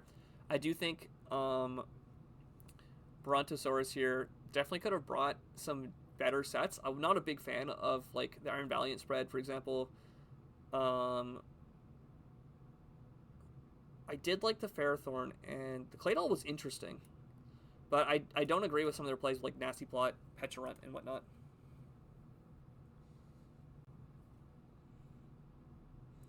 But yeah, very, very close game in the end of it. I do think Soup was kind of in the driving seat most of that, but did come down to the wire. Is there any other replays people really want to see? I know there is a week 2 matchup replay from All-Stars already. I know people love their All-Star replays. Is there any other really close games on All-Star this season or this week? I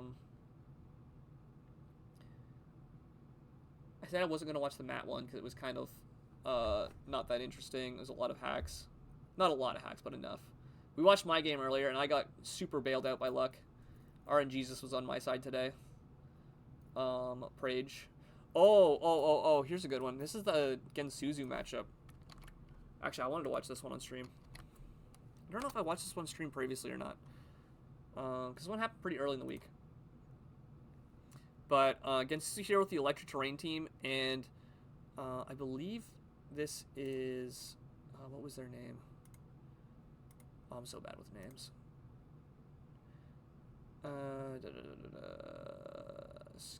This is Bunhara, yeah. So Bunhara's team, very interesting. It's got a really good hazard core of Gholdengo. Gholdengo notably did not come to this game though. And Terapagos and lots of hazard setters. Um, it's also got Terra Rhyperior and Terra Kilowattrel. Very interesting Terra duo. Terra Rhyperior has definitely been proven in the past, and Kilowattrel loves Terra. Loves to have like Terra Blast Ice. Even run like Terra Blast Flying, so you don't have to miss Hurricanes. But I do feel like their team is a little bit all over the place because they have Kilowattrel, but not really any rain abusers. They have like some good low tier hazard setters, but they don't really have like a full Firewater Grass. So they also have Ogerpon Vanilla, which you see here. Very interesting. Meanwhile, Gensuzu first pick of the whole season. Got Tapu Koko, followed up with Treads. And then their Terra Captain is Iron Hands, which is a very threatening Terra Captain. And Drifblim is also a very good Terra Captain, especially on electric terrain, because you can abuse Unburden plus Electric Seed. So yeah, two very solid teams all around. For Terra Captains this game, we have Terra Fire on the Rhyperior. Very standard. Makes sense if you want to click the fire moves into like... Actually, what do you want to click fire moves into on this team? Maybe it's like for the defensive profile, maybe? Well, Gensuzu has Terra Flying, Iron Hands, very standard set, and Terra Ground on the Drifblim, which maybe we're going to run Terra Blast Ground for like Pheasantipity. Very interesting options. Nothing too out of the ordinary. Risk of Ripe. Like Risk of Rain, that's hilarious. It's going to immediately Terra Fire and Earthquake the Iron Hands. Basically saying, hey, you're not going to Terra this turn. Just Earthquakes it raw. Gets the Drain Punch off. And then Rock Slide's expecting the Terra, which it doesn't give him. And now it's forced out. And Physiognomy comes out in the Drain Punch. It's going to U-turn, and it gets the immediate Toxic Chain off. It's like a 30% proc. So a little bit unfortunate for Gensuzu there, getting the Toxic immediately. And then in comes Ogerpon, which is also just going to U-turn on another Thunder Punch, which doesn't kill. I was really surprised this Thunder Punch didn't kill Pheasantipity. It's probably full, like, Fizz Def. And then Play Rough is going to finish this off. Iron Hands, though, chunking 3 different mons on this team. Ogerpon's at 40, Rhyperior's at 40, and this is almost dead. So doing a lot of work with the early Iron Hands Terra there. He also didn't waste Terra on it also. So he still has Terra available on Drifblim. Okay, what was that double? Okay, he U-turns to kill this. Goes into Iron Treads. And then, okay, Slowbro comes in. He's just going to double out, and they both double switch. I don't know what Rhyperior was expecting to come in on here. Maybe it was Koko. Lives the... Wait, oh my gosh. The Pasho Berry to live the Razor Shell. But Superpower doesn't kill back, so...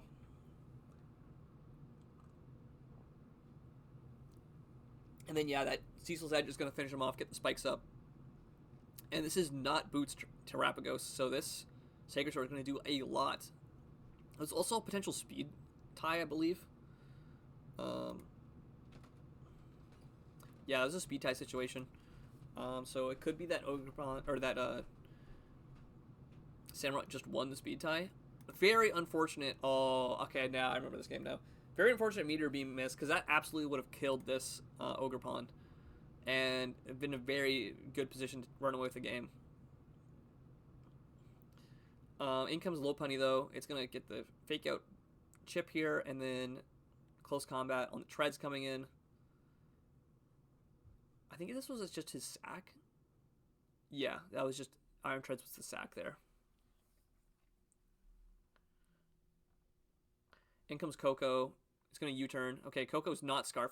This is another time where I've seen Koko versus Lopunny, like, matchup, and I feel like the Koko, like, could have been Scarf to deal with Lopunny better. So in comes Drifblim, and this is really funny in chat here, because everyone's like, huh? Not Unburden? Huh? But this was just Scarf Ogerpon, which I saw this turn, it's like, oh yeah, it's Scarf Ogerpon. But then chat here, you've got the fake out wrong ability from Gensuzu here, going for the bait. I thought I was just slow, LMAO, but I'm pretty sure both players actually know what's going on here. They're not super confused. Oh my god, oh yes. And then there's the freeze. So he gets the Meteor Beam miss and then freezes, so the RNG kind of paid out, but then it immediately thaws, so it doesn't matter. And yeah.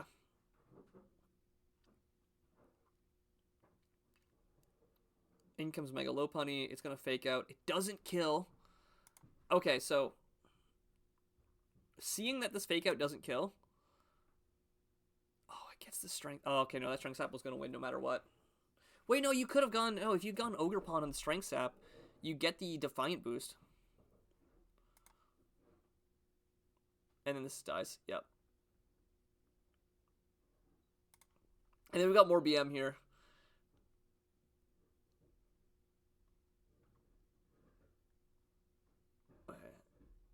We got double baited. Yep.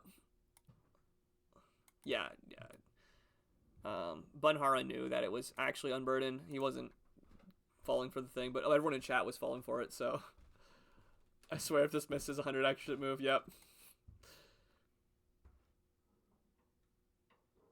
It's just enough investment for Max Lot, but not for Scarf. Yeah, he didn't predict the Scarf, so he didn't actually have enough speed for Ogerpon. When I get lied to, yeah. Crazy turn. Absolutely crazy turn. And then, yeah. Doesn't even Terra, so. I totally forgot, yeah. Everyone in chat fell for it, but not Bunhara. Boots Coco, pretty standard eat hot chip and lie type of set. Ogerpon Hearthflame, pretty normal here. Iron Treads, Adamant, probably, and it looks like it's attack booster, not speed booster, but it could be wrong. I don't know when it came out. Did it ever get electric terrain boost? So this is the double turn. Does it get speed or attack boost here? Oh, it does get speed. Okay. So never mind. It's actually speed booster.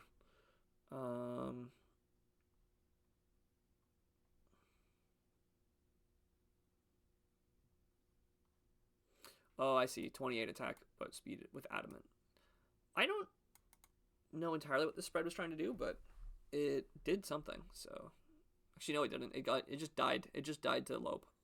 So Drifblim had very little speed investment, which is why it was not faster than Scarf Ogerpon. So if that thing was actually faster, if it was properly sped crept, it might have won more convincingly. Running the defense boost here instead of HP investment, probably because of the electric seed. I still think it's probably better to run HP investment over defense investment, but there might have been a calc that mattered for that. It was also modest. With Terra Blast Ground and Air Slash, running the Landorus offensive duo type combination. So Assault Vest, it was max speed. What was the speed creep on?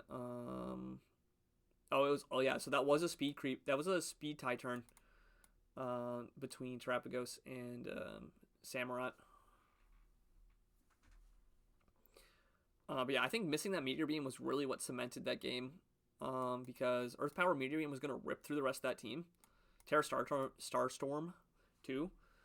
So Genzu would have been forced to go into Drifblim earlier to deal with that. So it could have been a very different game if the speed tie or that Meteor Beam went off.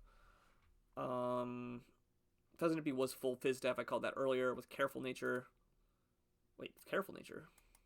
That might be the wrong nature. Slowbro was bold. Max Fizdef with counter. Ooh, okay. Probably for the Iron Hands. Or Ogerpon. Don't hate that. Rhyperior was a mix of Spidef and Adamant. Ogerpon was Scarf. It was Adamant Scarf, though. Oh, okay, so this is a very greedy speed creep on Drifblim. Yeah, I think this turn here, you go for the fake out, and then on that strength sap, you switch out. You switch to Ogerpon. Because either he kills you, either like if he clicks Air Slash on this turn, after the fake out. You sack Ogerpon and you get Mega Lopunny in for free, and you know that the next fake out kills. And if he clicks Strength Sap, you get the Defiant boost, and you can potentially threaten this. Because you knew that you were faster earlier. So I think staying in with Mega Lopunny here was a bit of a throw, but he might have expected that he was faster. He might have been like confused by the fact that Ogerpon was faster and this wasn't. So it was a very interesting speed situation here that kind of threw Bunhara off. And then, yeah, Drifblim just wins from there. So, yeah. I think that was a pretty good game, but definitely some improvements both players could have made overall. Any other big replays from this week that I should go over? You know what? Actually, let's do the week 2 replay we've had already. We've already had a replay in All-Star for week 2. They were on this at 2 a.m. this morning. Immediate start of the new week. This is 2 of the new to All-Star players. Notably, I think they played in finals or in playoffs of Hustle last season. I'm not entirely sure. I have to double check the records on that, but 2 Hustle finalists who both got promoted. Here we have Terra Ghost Beheeyem, and I believe that's the only Terra Captain that came. I don't think he brought Gengar. And then on Ari Rice. I forgot how to pronounce her name. I'm so bad. I'm so bad at names. I literally had them on stream like last week. I'm gonna get canceled for this. Ari Masu, there we go, or Rice. She brought. Did they bring a Terra Captain? Terra Electric Diancie. This is not Mega Diancie. This is Vanilla Diancie.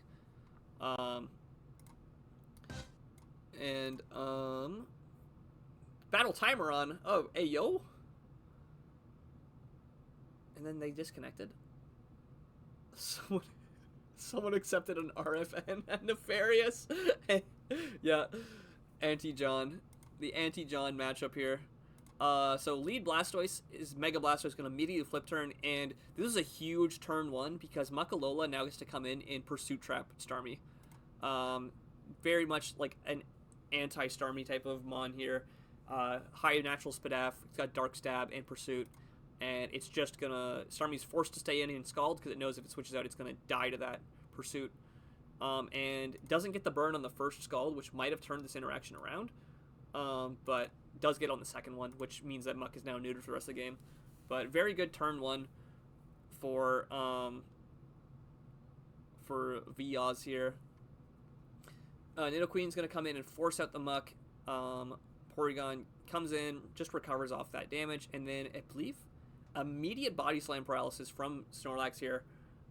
This is going to come in be relevant later, but that was a pretty big line. And then he goes for the Body Slam again.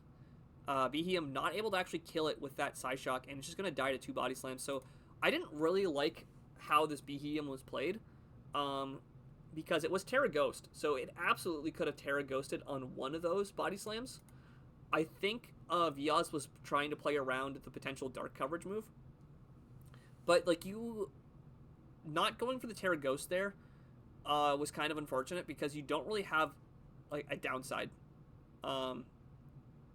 You either die to another Body Slam or you die to the coverage move. Like, you're in the position of, you know, a Dark move is going to kill you either way if you Terra or not. So you might as well try to get the immunity turn off. And you don't have another Terra Captain, so there was a no, like, it's not like you're having an opportunity cost of Terraing there. But yeah, he might have just expected that Psyshock to kill, but Snorlax just eating through it. It's now going to get killed with the Zeraora. It makes sense to sack it there. It's kind of done its job.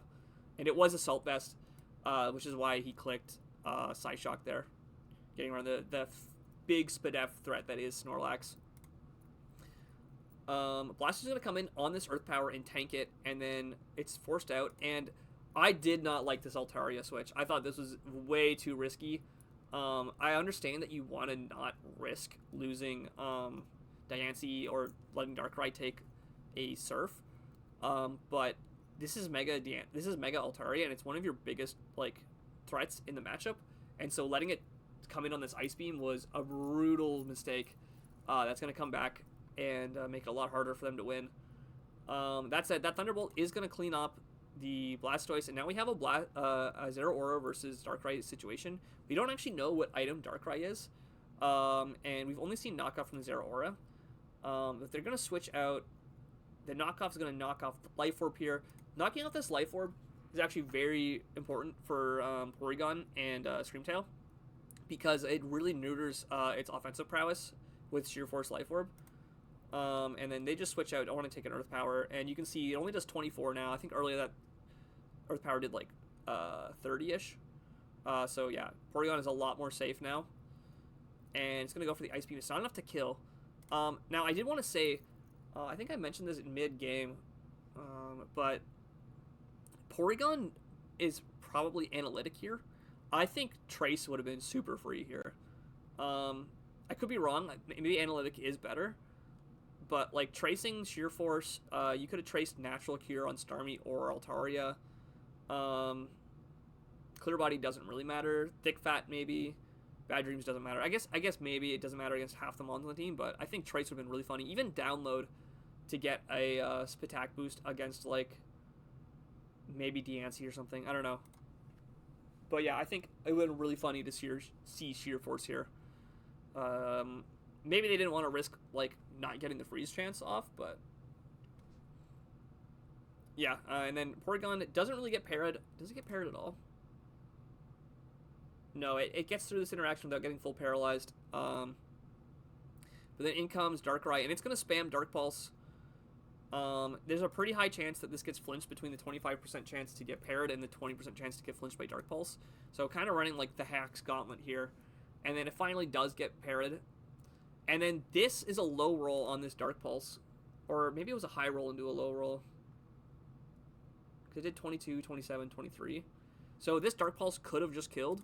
But it doesn't matter because it gets paralyzed again anyways. So, Porygon ran the Gauntlet against Nidoqueen and then got paralyzed by Darkrai there, which was a little bit unfortunate.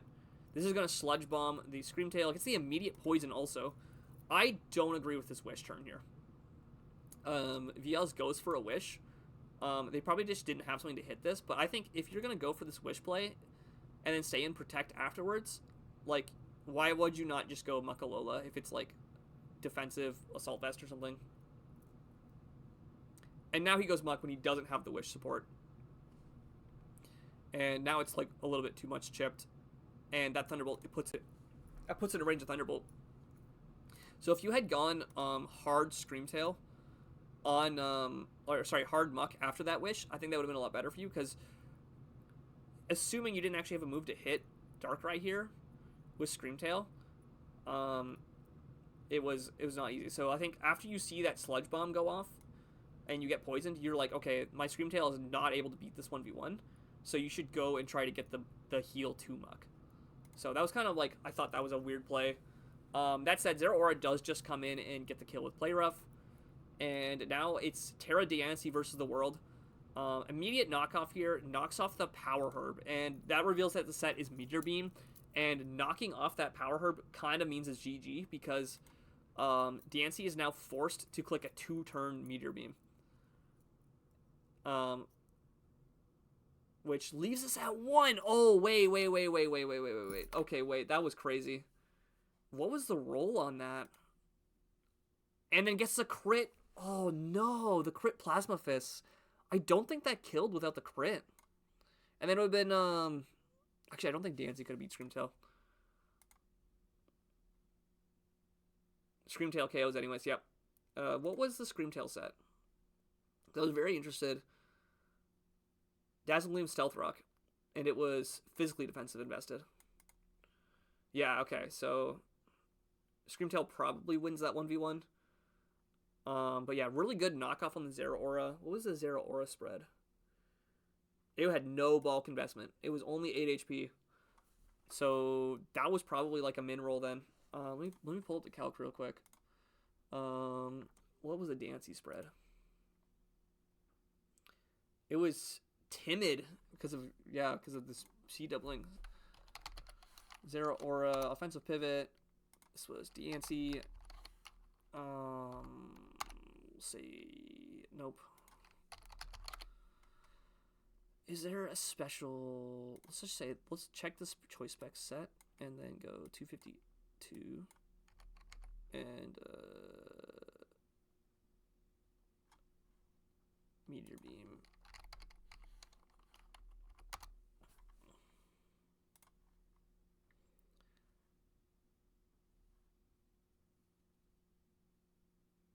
Wait, how did this? Was this assault vest?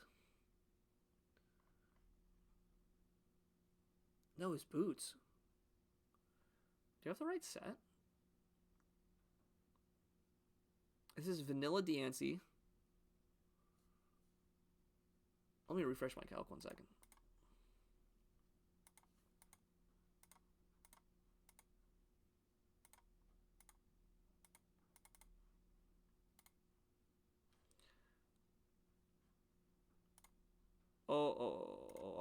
I bugged that out. Okay.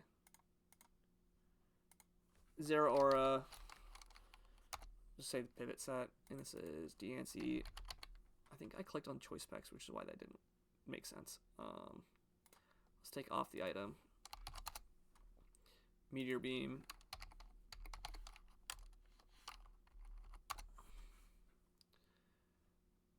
Oh, that was like a max roll then. Because Zero was at 100. Oh, actually, we're not going to put full Spatak investment. 252 timid. Okay, no, that was like a min roll. And this was 8 HP. 50%. Oh, it was a 50-50. Okay. The meteor beam was a 50-50 to kill. So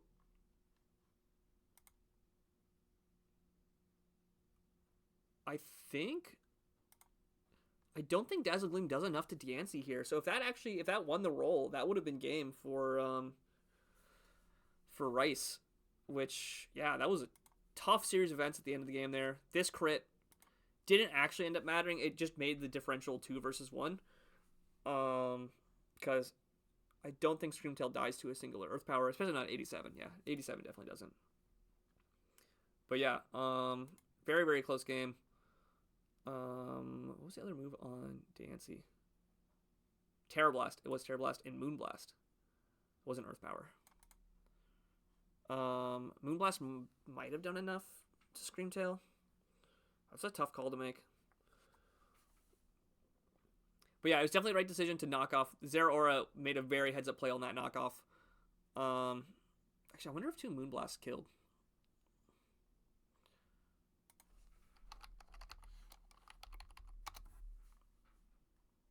No, it would have been also a roll.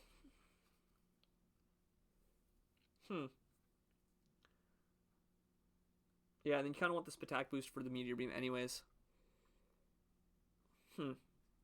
Very close game. Definitely, I feel like there were some strong points and weak points from both players that game.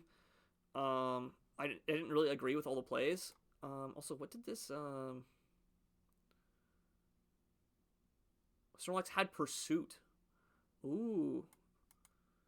But yeah, Rice did not play around the Terra Ghost at all. But... yeah, it's not Scrappy's immunity. But also, Viaz didn't try to play around it. So I think definitely should have tried to abuse Terra with Beheeyem there. I don't think it would have mattered too much.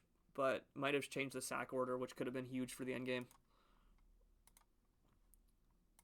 Any other big replays? Let me see. Did anyone in general say anything?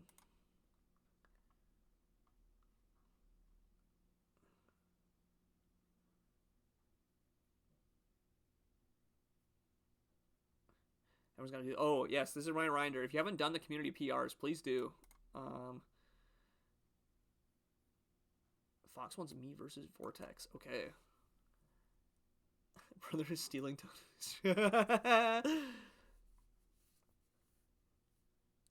Okay, Fox is in Truant. Let's see. Let's pull up their replay. They requested it. They can always watch the VOD if they had a chance to get here live.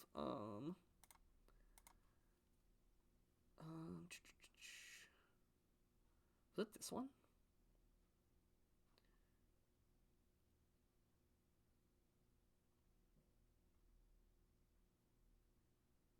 This one here, Fox Hunter. We'll see this replay. I assume that Fox Hunter is the person requesting here.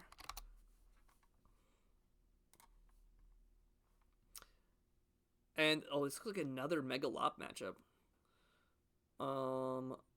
Let's get the POV requested here, Fox Hunter. So we see Terra Water Azelf. That's pretty cool. And it looks like it's Terra Ghost on the Keldeo and Terra Ground on the Bellibolt. So yeah, once again, another Terra duo I'm a very big fan of. Got the Keldeo and the Bellibolt. Oh, we can drag them. That's cool. Whee! And Skeletor's notably not a Terra Captain here. Let's just go right into it.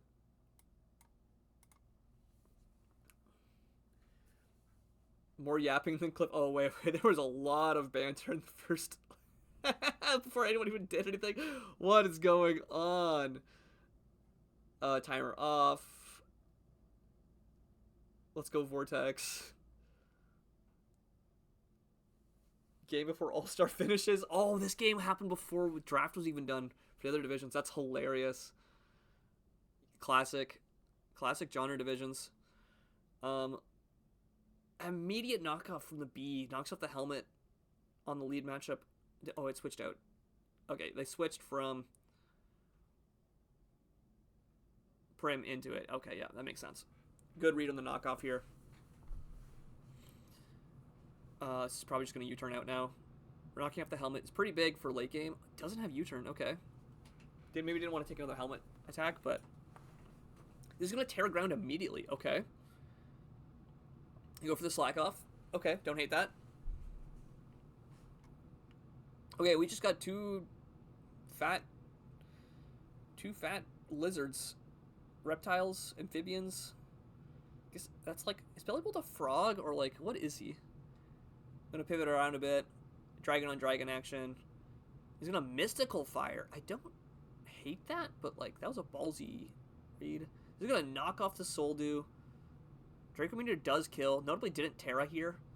So I believe there's no Terra on the table for Fox. But yeah, that, I don't think that was a crit Draco, right? DX goes me him. Yeah, just standard Draco Meteor. Probably just offensive Latias versus not very bulky Azelf. It's gonna U-turn on the helmet here. Gonna miss the Hurricane, that sucks. He's gonna slack off. I don't know how much this Hurricane missed mattered. We'll have to see what the spread on Zapdos was, but definitely like, oh, misses again. Oh no. Gets the Toxic off. Yep. This is not going Fox's way right now.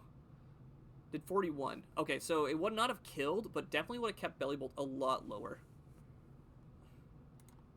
What do we got going in chat? You miss 100% of the Hurricanes. Should have brought Enderman to the game. Bring the character from Magic the Gathering? What? What is going on here? This recovers. Okay. And then Baton passes. Okay. Okay. I like that. His Earthquakes to Prim, gets good damage, and then it just flip turns. I think he was expecting a double. But at least get some chip, and then now this can come in for free and click CC. You know it's not helmet, so that's a free kill.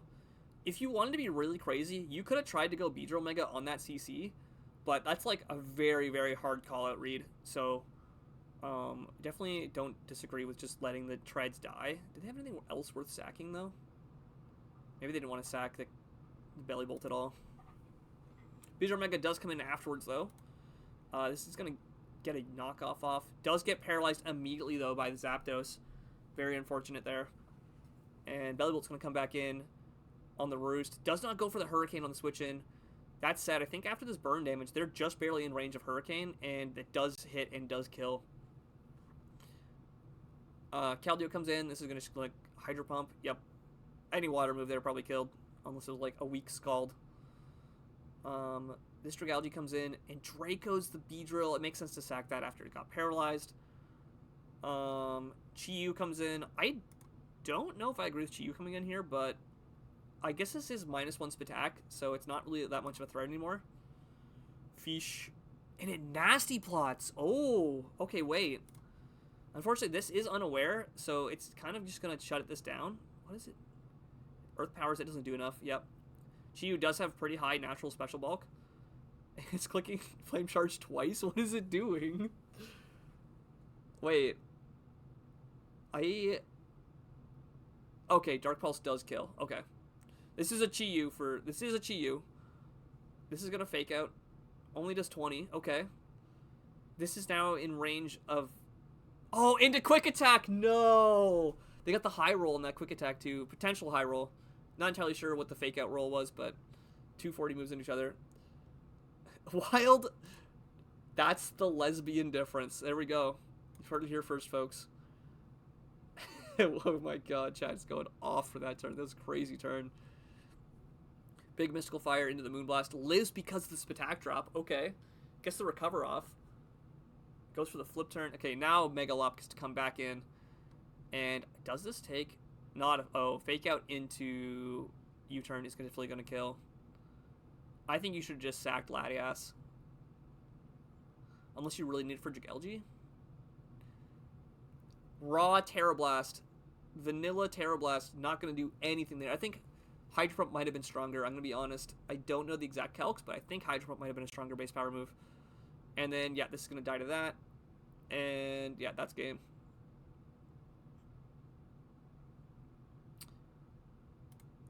What do we see here? Helmet, full Fizz Def, Skeledirge.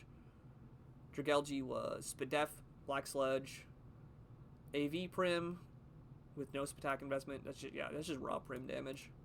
Scarf Azelf, okay, with Terra Water, with Terra Blast. Physical Terra Blast, oh, that's cool. What was that for, like, Chi-Yu? Was it Terra Blast Physical to hit Chi-Yu and Treads? I actually kind of like that. This was defensive, not offensive invested Zapdos. And very standard Lopunny set with double priority, notably. And Vortex had defensive Treads.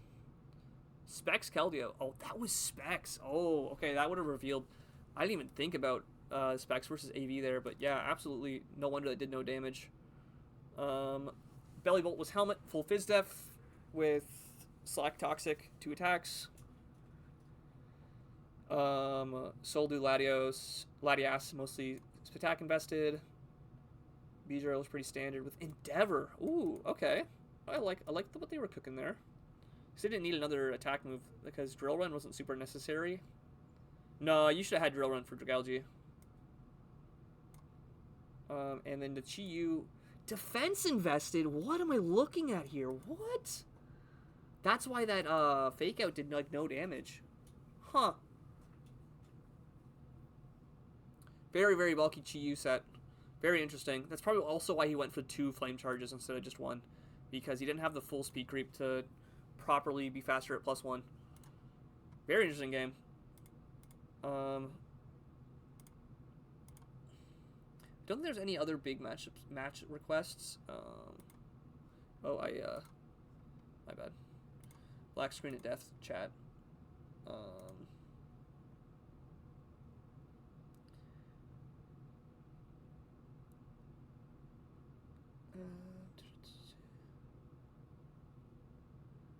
That looks like a different league. Oh, he's in OU.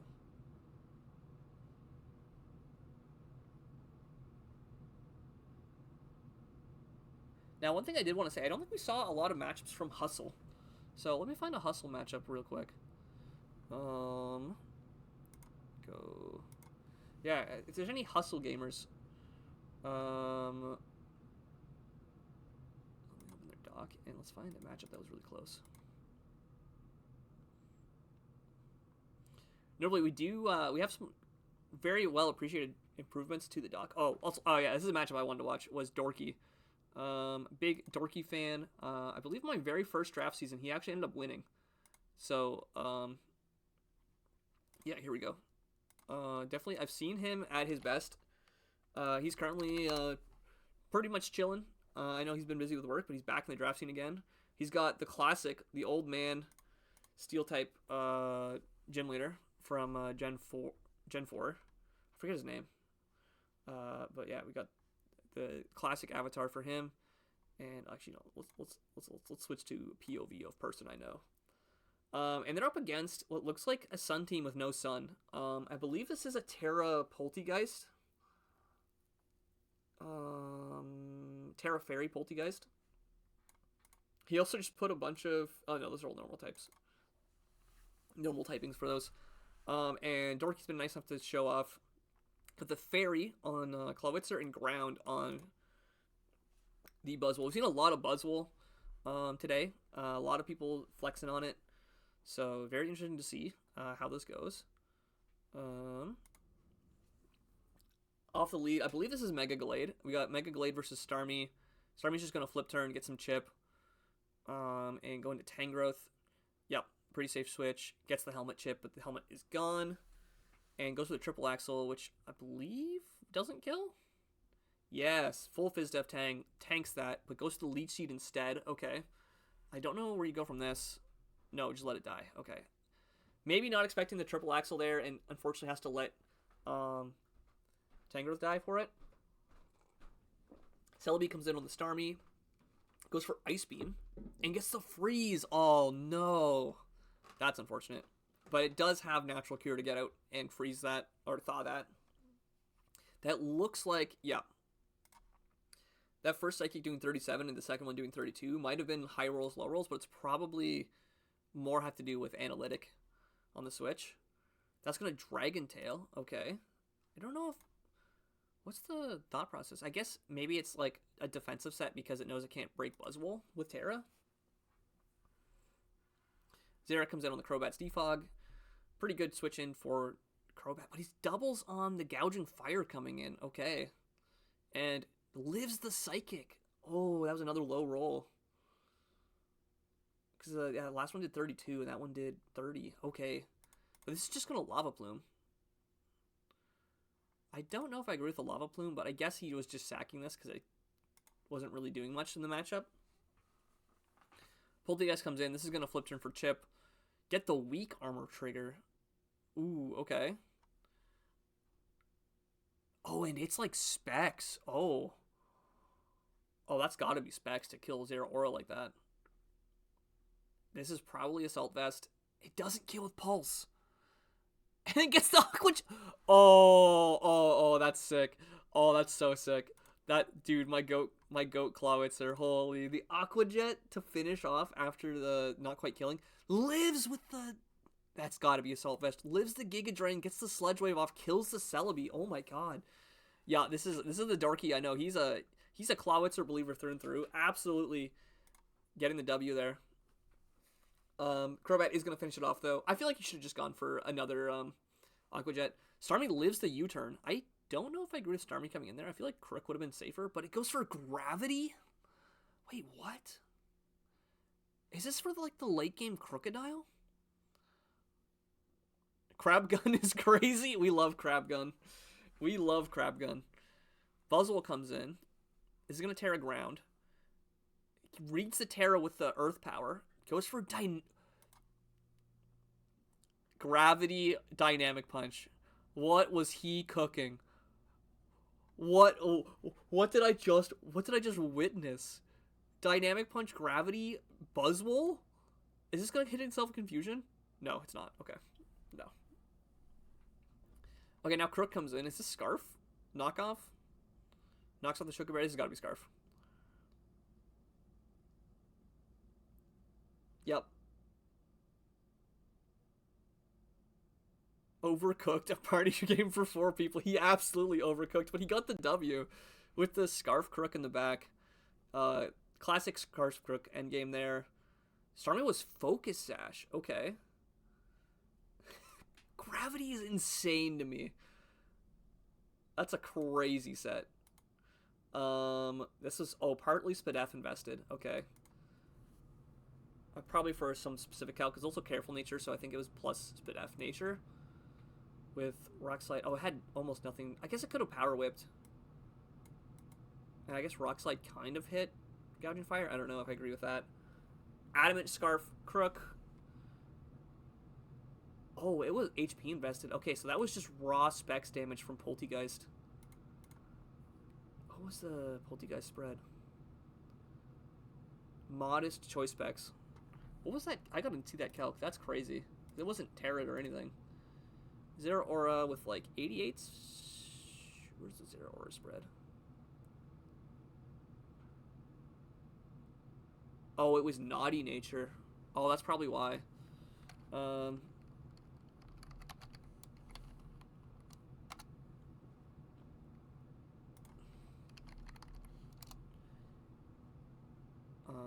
+1 Shadow Ball. Oh, that was a high roll too. That might have been a max roll actually. Wait, what's the full bulk on this? Zero Aura. 92 HP.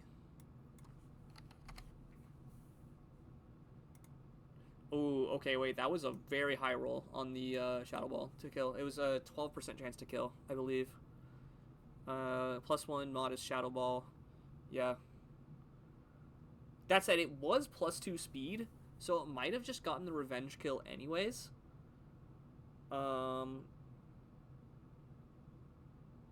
It was Choice Specs Trick Shell Smash. Oh, this set's sick.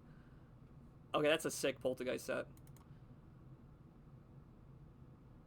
How much faster was it? 152 speed?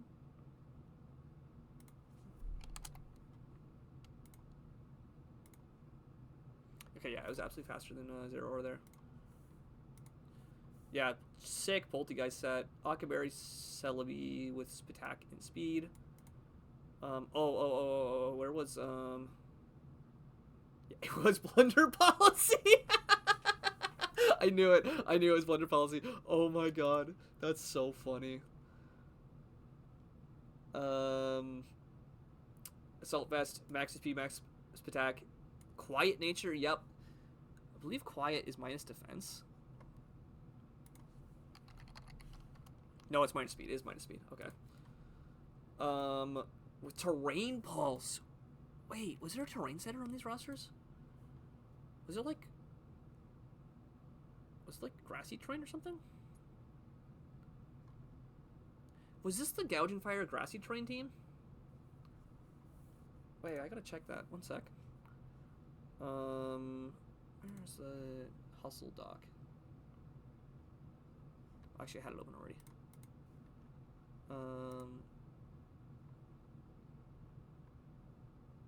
Ronsting. Oh, it was Feeny as the terrain setter. So it was running Terrain Pulse Fairy, which is probably why it was Terra Fairy also. Because I think they revealed that it was Terra Fairy. No, I'm on the wrong replay. It was Terra Fairy Clawitzer. Yeah. So that's why it was Terrain Pulse. That's sick. That's so cool. Okay, I'm so glad I watched it. That replay was sick. That goes in the nominees for replay from Hustle. I reviewed this on stream, but I'll put it for the other people to see later. Because that was a sick replay.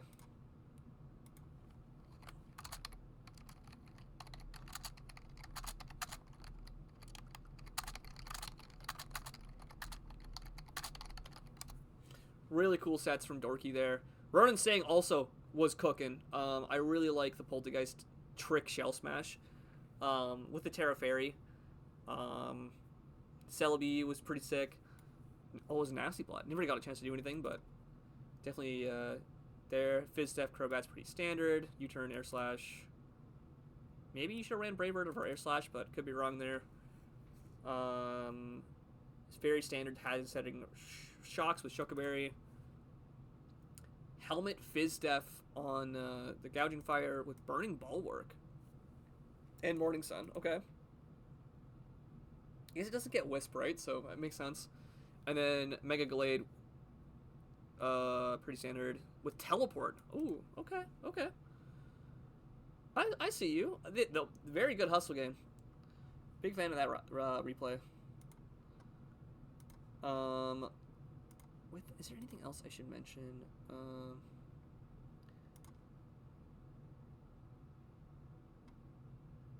Any other close replays in Hustle Division? I gotta pull up the Eager replay. Because Eager's got the mono 10-point roster, and that's so funny to me. I might have watched this one on stream previously, but whatever. We can always watch more replays. We're here for the replay games. Notably has Terra Ground Zygarde 10, and the opponent has, looks like Terra Grass on the Chandelier, and I think it's Terra Dark on the low kicks. You can't see low kicks behind the hammer here. Oh, that's the play button. Yeah, there we go. The hammer covering up low kicks there. Yeah.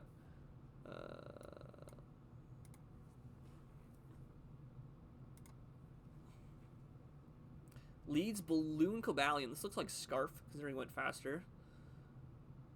And gets up rocks. Up. Big up.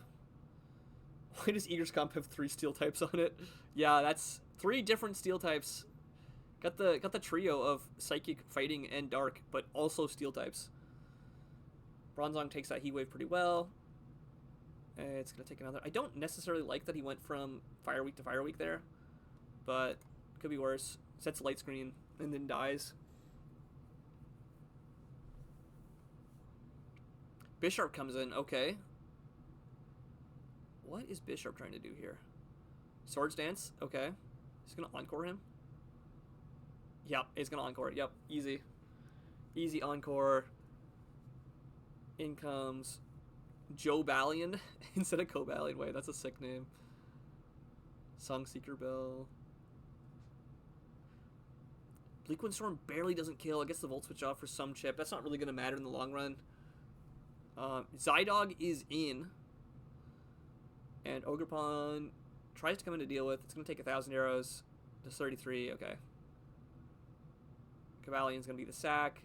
Synthesis. Ooh, okay. It's like defensive Ogerpon. And gets the spikes up. Okay, okay. And then gets the kill. Sees the mask, which you know it has, and then U-turns out. Maybe it was expecting to live a Hurricane, so it didn't care. Gonna play rough on the Bisharp. Does it get the attack drop? No, it does not. If it got the attack drop to trigger Defiant, that could have been huge right there. Its taunt ended. It can now... Oh, it just lives the Sucker Punch. Okay, it must be bulky. Ivy Cudge will play rough. Got the Water Fairy coverage. And that's going to come in and kill. This is probably Scarf, I'm guessing. Low kick's coming in. It's going to click First Impression or something. Yeah, sees the Choice Scarf. Knocks off the Rocky Helmet. Oh, this is Fizz Def Noivern. Okay. Draco's the Clodsire. Does nothing. Yep. I feel like this is going to... I'm just going to spam Draco because unaware. Gets the Toxic off. And now you can probably U-turn. No, you just hard switch into Salazzle. Did it reveal U-turn? It did. And then it encores... Oh, that's a good encore. Okay. Chandelier comes in. This is the Terra Captain. That said, it doesn't actually want to Terra here because of the Sludge Wave. It's going to Shadow Bolt back. That just kills. Oh, is that Specs? Did it take rocks? Yeah, it did. 1,000 arrows is going to get that. Torn comes in. Hurricanes. Oh, it's not Scarf. Unless this is... No, this is also not Scarf. Smackdown.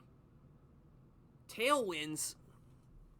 The Suicide Tailwind? Wait, what? Oh, this is going to go for like a E-Speed endgame. Maybe it's banded? It breaks the mold. It do be breaking the mold. It lives Gigaton Hammer. What? Oh, it's slower too.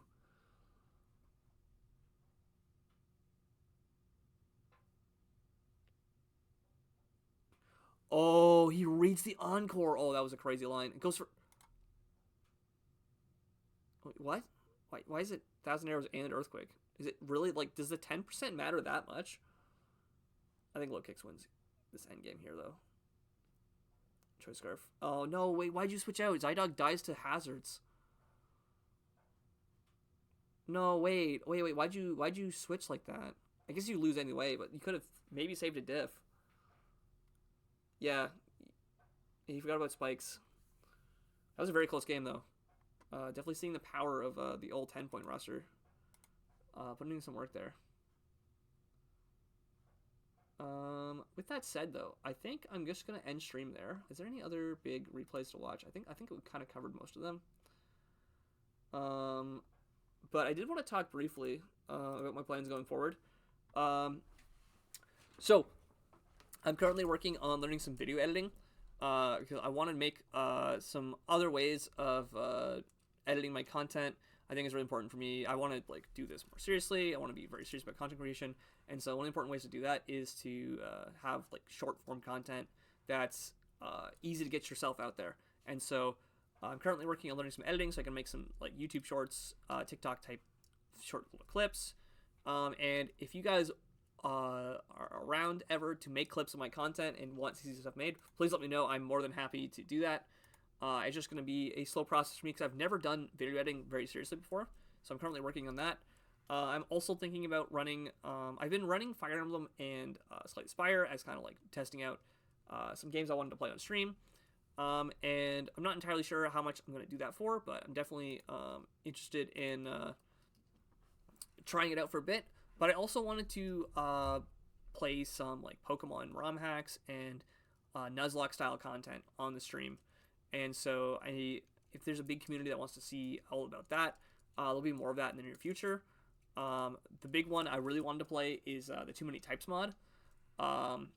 Big fan of. I've always been a big fan of Alpharad as a kid, and seeing the Too Many Types and the Mario mods that he's worked on have been super cool for me as like not only as a fan of like content creators, but also as someone aspiring to be a content creator myself. So I'm probably going to stream some of that in the near future. Been very excited to play the Too Many Types mod myself, 1 and 2, and also probably going to do more review content. I've been thinking about reaching out to some other leagues, specifically the PWC. I've played in their league before. I forgot to sign up for this current season because I was trying to figure out what exactly it was I wanted to do in the new year. But I'm thinking about reaching out to the PWC. I know Camel is an NBA raider from the PWC who has done very well for himself and runs a lot of stuff there. So I'll probably talk to him in the near future about maybe reviewing some of their some of their replays as well. Because I think I really want to do some more draft content. I've been really enjoying replay review, enjoying the roster reviews. And so if there's anything that you guys want to see, please let me know. We will get working on that. Also, for those of you who didn't see, I've added some emotes to my channel and some channel point redeems. There'll be more of that coming soon. Still trying to figure out what emotes I want to port over. But definitely don't be afraid to use those. And if you have suggestions, we'd love to see them. So thank you so much, guys. Get a Hytale playthrough going? Okay. I can work on that. With that mentioned, if someone wants to do a Hytale like co-op thing or type of playthrough going on that way, I'd be totally down to like collab with people to run Hytale. I think it's a lot more fun playing like Minecraft games when you have like people you're playing with. You can kind of like, there's a reason to building a nice house in a shared Minecraft server because you can, show off to your friends and, say, hey, look at this cool build I made. But yeah, I've definitely had some fun Minecraft builds in the past. So trying to recreate some of that in Hytale, which is a whole new world of that, I think would be really cool. Historically, I made like a giant monkey skull as like a base for myself. I made a giant like, I have a weird thing with making skulls in Minecraft. I don't know, maybe I'm just like a weirdo, but I made like a giant like white, made out of bone blocks skeleton like coming out of the ground in one of my other worlds on a modded Minecraft server. I also was talking, there's a modded Minecraft server I'm kind of checking out right now. I'm a little bit 50-50 on how much I like it, but some stuff I've done in the past is play on those type of modded Minecraft servers. I'm a big fan of the Create mod, if anyone knows what that is. And thinking about doing more content related to that. I don't know, Minecraft mods are kind of 50-50 on, like, sometimes they add a whole bunch of stuff and it's overwhelming and too much, and sometimes it's just like, oh, like, this doesn't actually improve on the issues that Minecraft has. So, like, something I really liked about Hytale is that it really improves, like, the combat, the movement, a lot of, like, the things that make the game feel good to play, it improves on. And it just needs to catch up on the content aspect because it's in early access still. So yeah, excited to see some of that come through. I also have uploaded my VODs to my VOD channel on YouTube if anyone wants to see stuff from days ago. And I'm hoping to do some better edited versions of those in the near future. Because I know not everyone wants to sit around and watch a 5-hour VOD of me mauling about dying in Hytale. So we'll get something figured out for that. I'm currently, like I said, working on learning editing. And I'm hoping to have, like, a more coherent editing plan done by March. So I'm going to spend most of February just kind of, like, locking in and learning the fundamentals to do that type of work. But yeah, thank you so much for coming out to stream. I will probably be live Wednesday for sure. Maybe I'll be live tomorrow. Depends on how much editing work I get done, because Tuesday is kind of my dedicated, like, planning and prep day. And then Friday I'll be live again as well, and Thursday will also be kind of 50-50 if I'm live. Just depends on where I am with the editing and how I'm feeling. And I will have a more concrete full release of my schedule on some of my other socials. You can kind of see the rough outline on my channel. Monday, Wednesday, Friday are my big days to be live. And then the weekend is kind of depends on what I get around to. I do want to do more Sunday streams. I feel like Sunday is a good day to be streaming. But I was just really busy this weekend working on editing stuff. We moved my roommate on Saturday. That was a big lot of busyness, and the weather was absolutely atrocious. For anyone in Canada, you probably know as well as I do. I think, honestly, all of North America has had pretty rough snow. So, yeah. That stream, thank you guys so much for coming out. We'll see you more on the flip side. And if there's anything you want to see, there is a suggestion box on Twitch. It might not be available on mobile, but yeah, Twitch mobile. What was that quote from Azzy earlier? It was something along the lines of whoever made Twitch mobile, whoever in charge of Twitch mobile app needs to be executed. That's a fire quote. Don't clip that out of context. Thank you so much, guys. I'll see you later this week.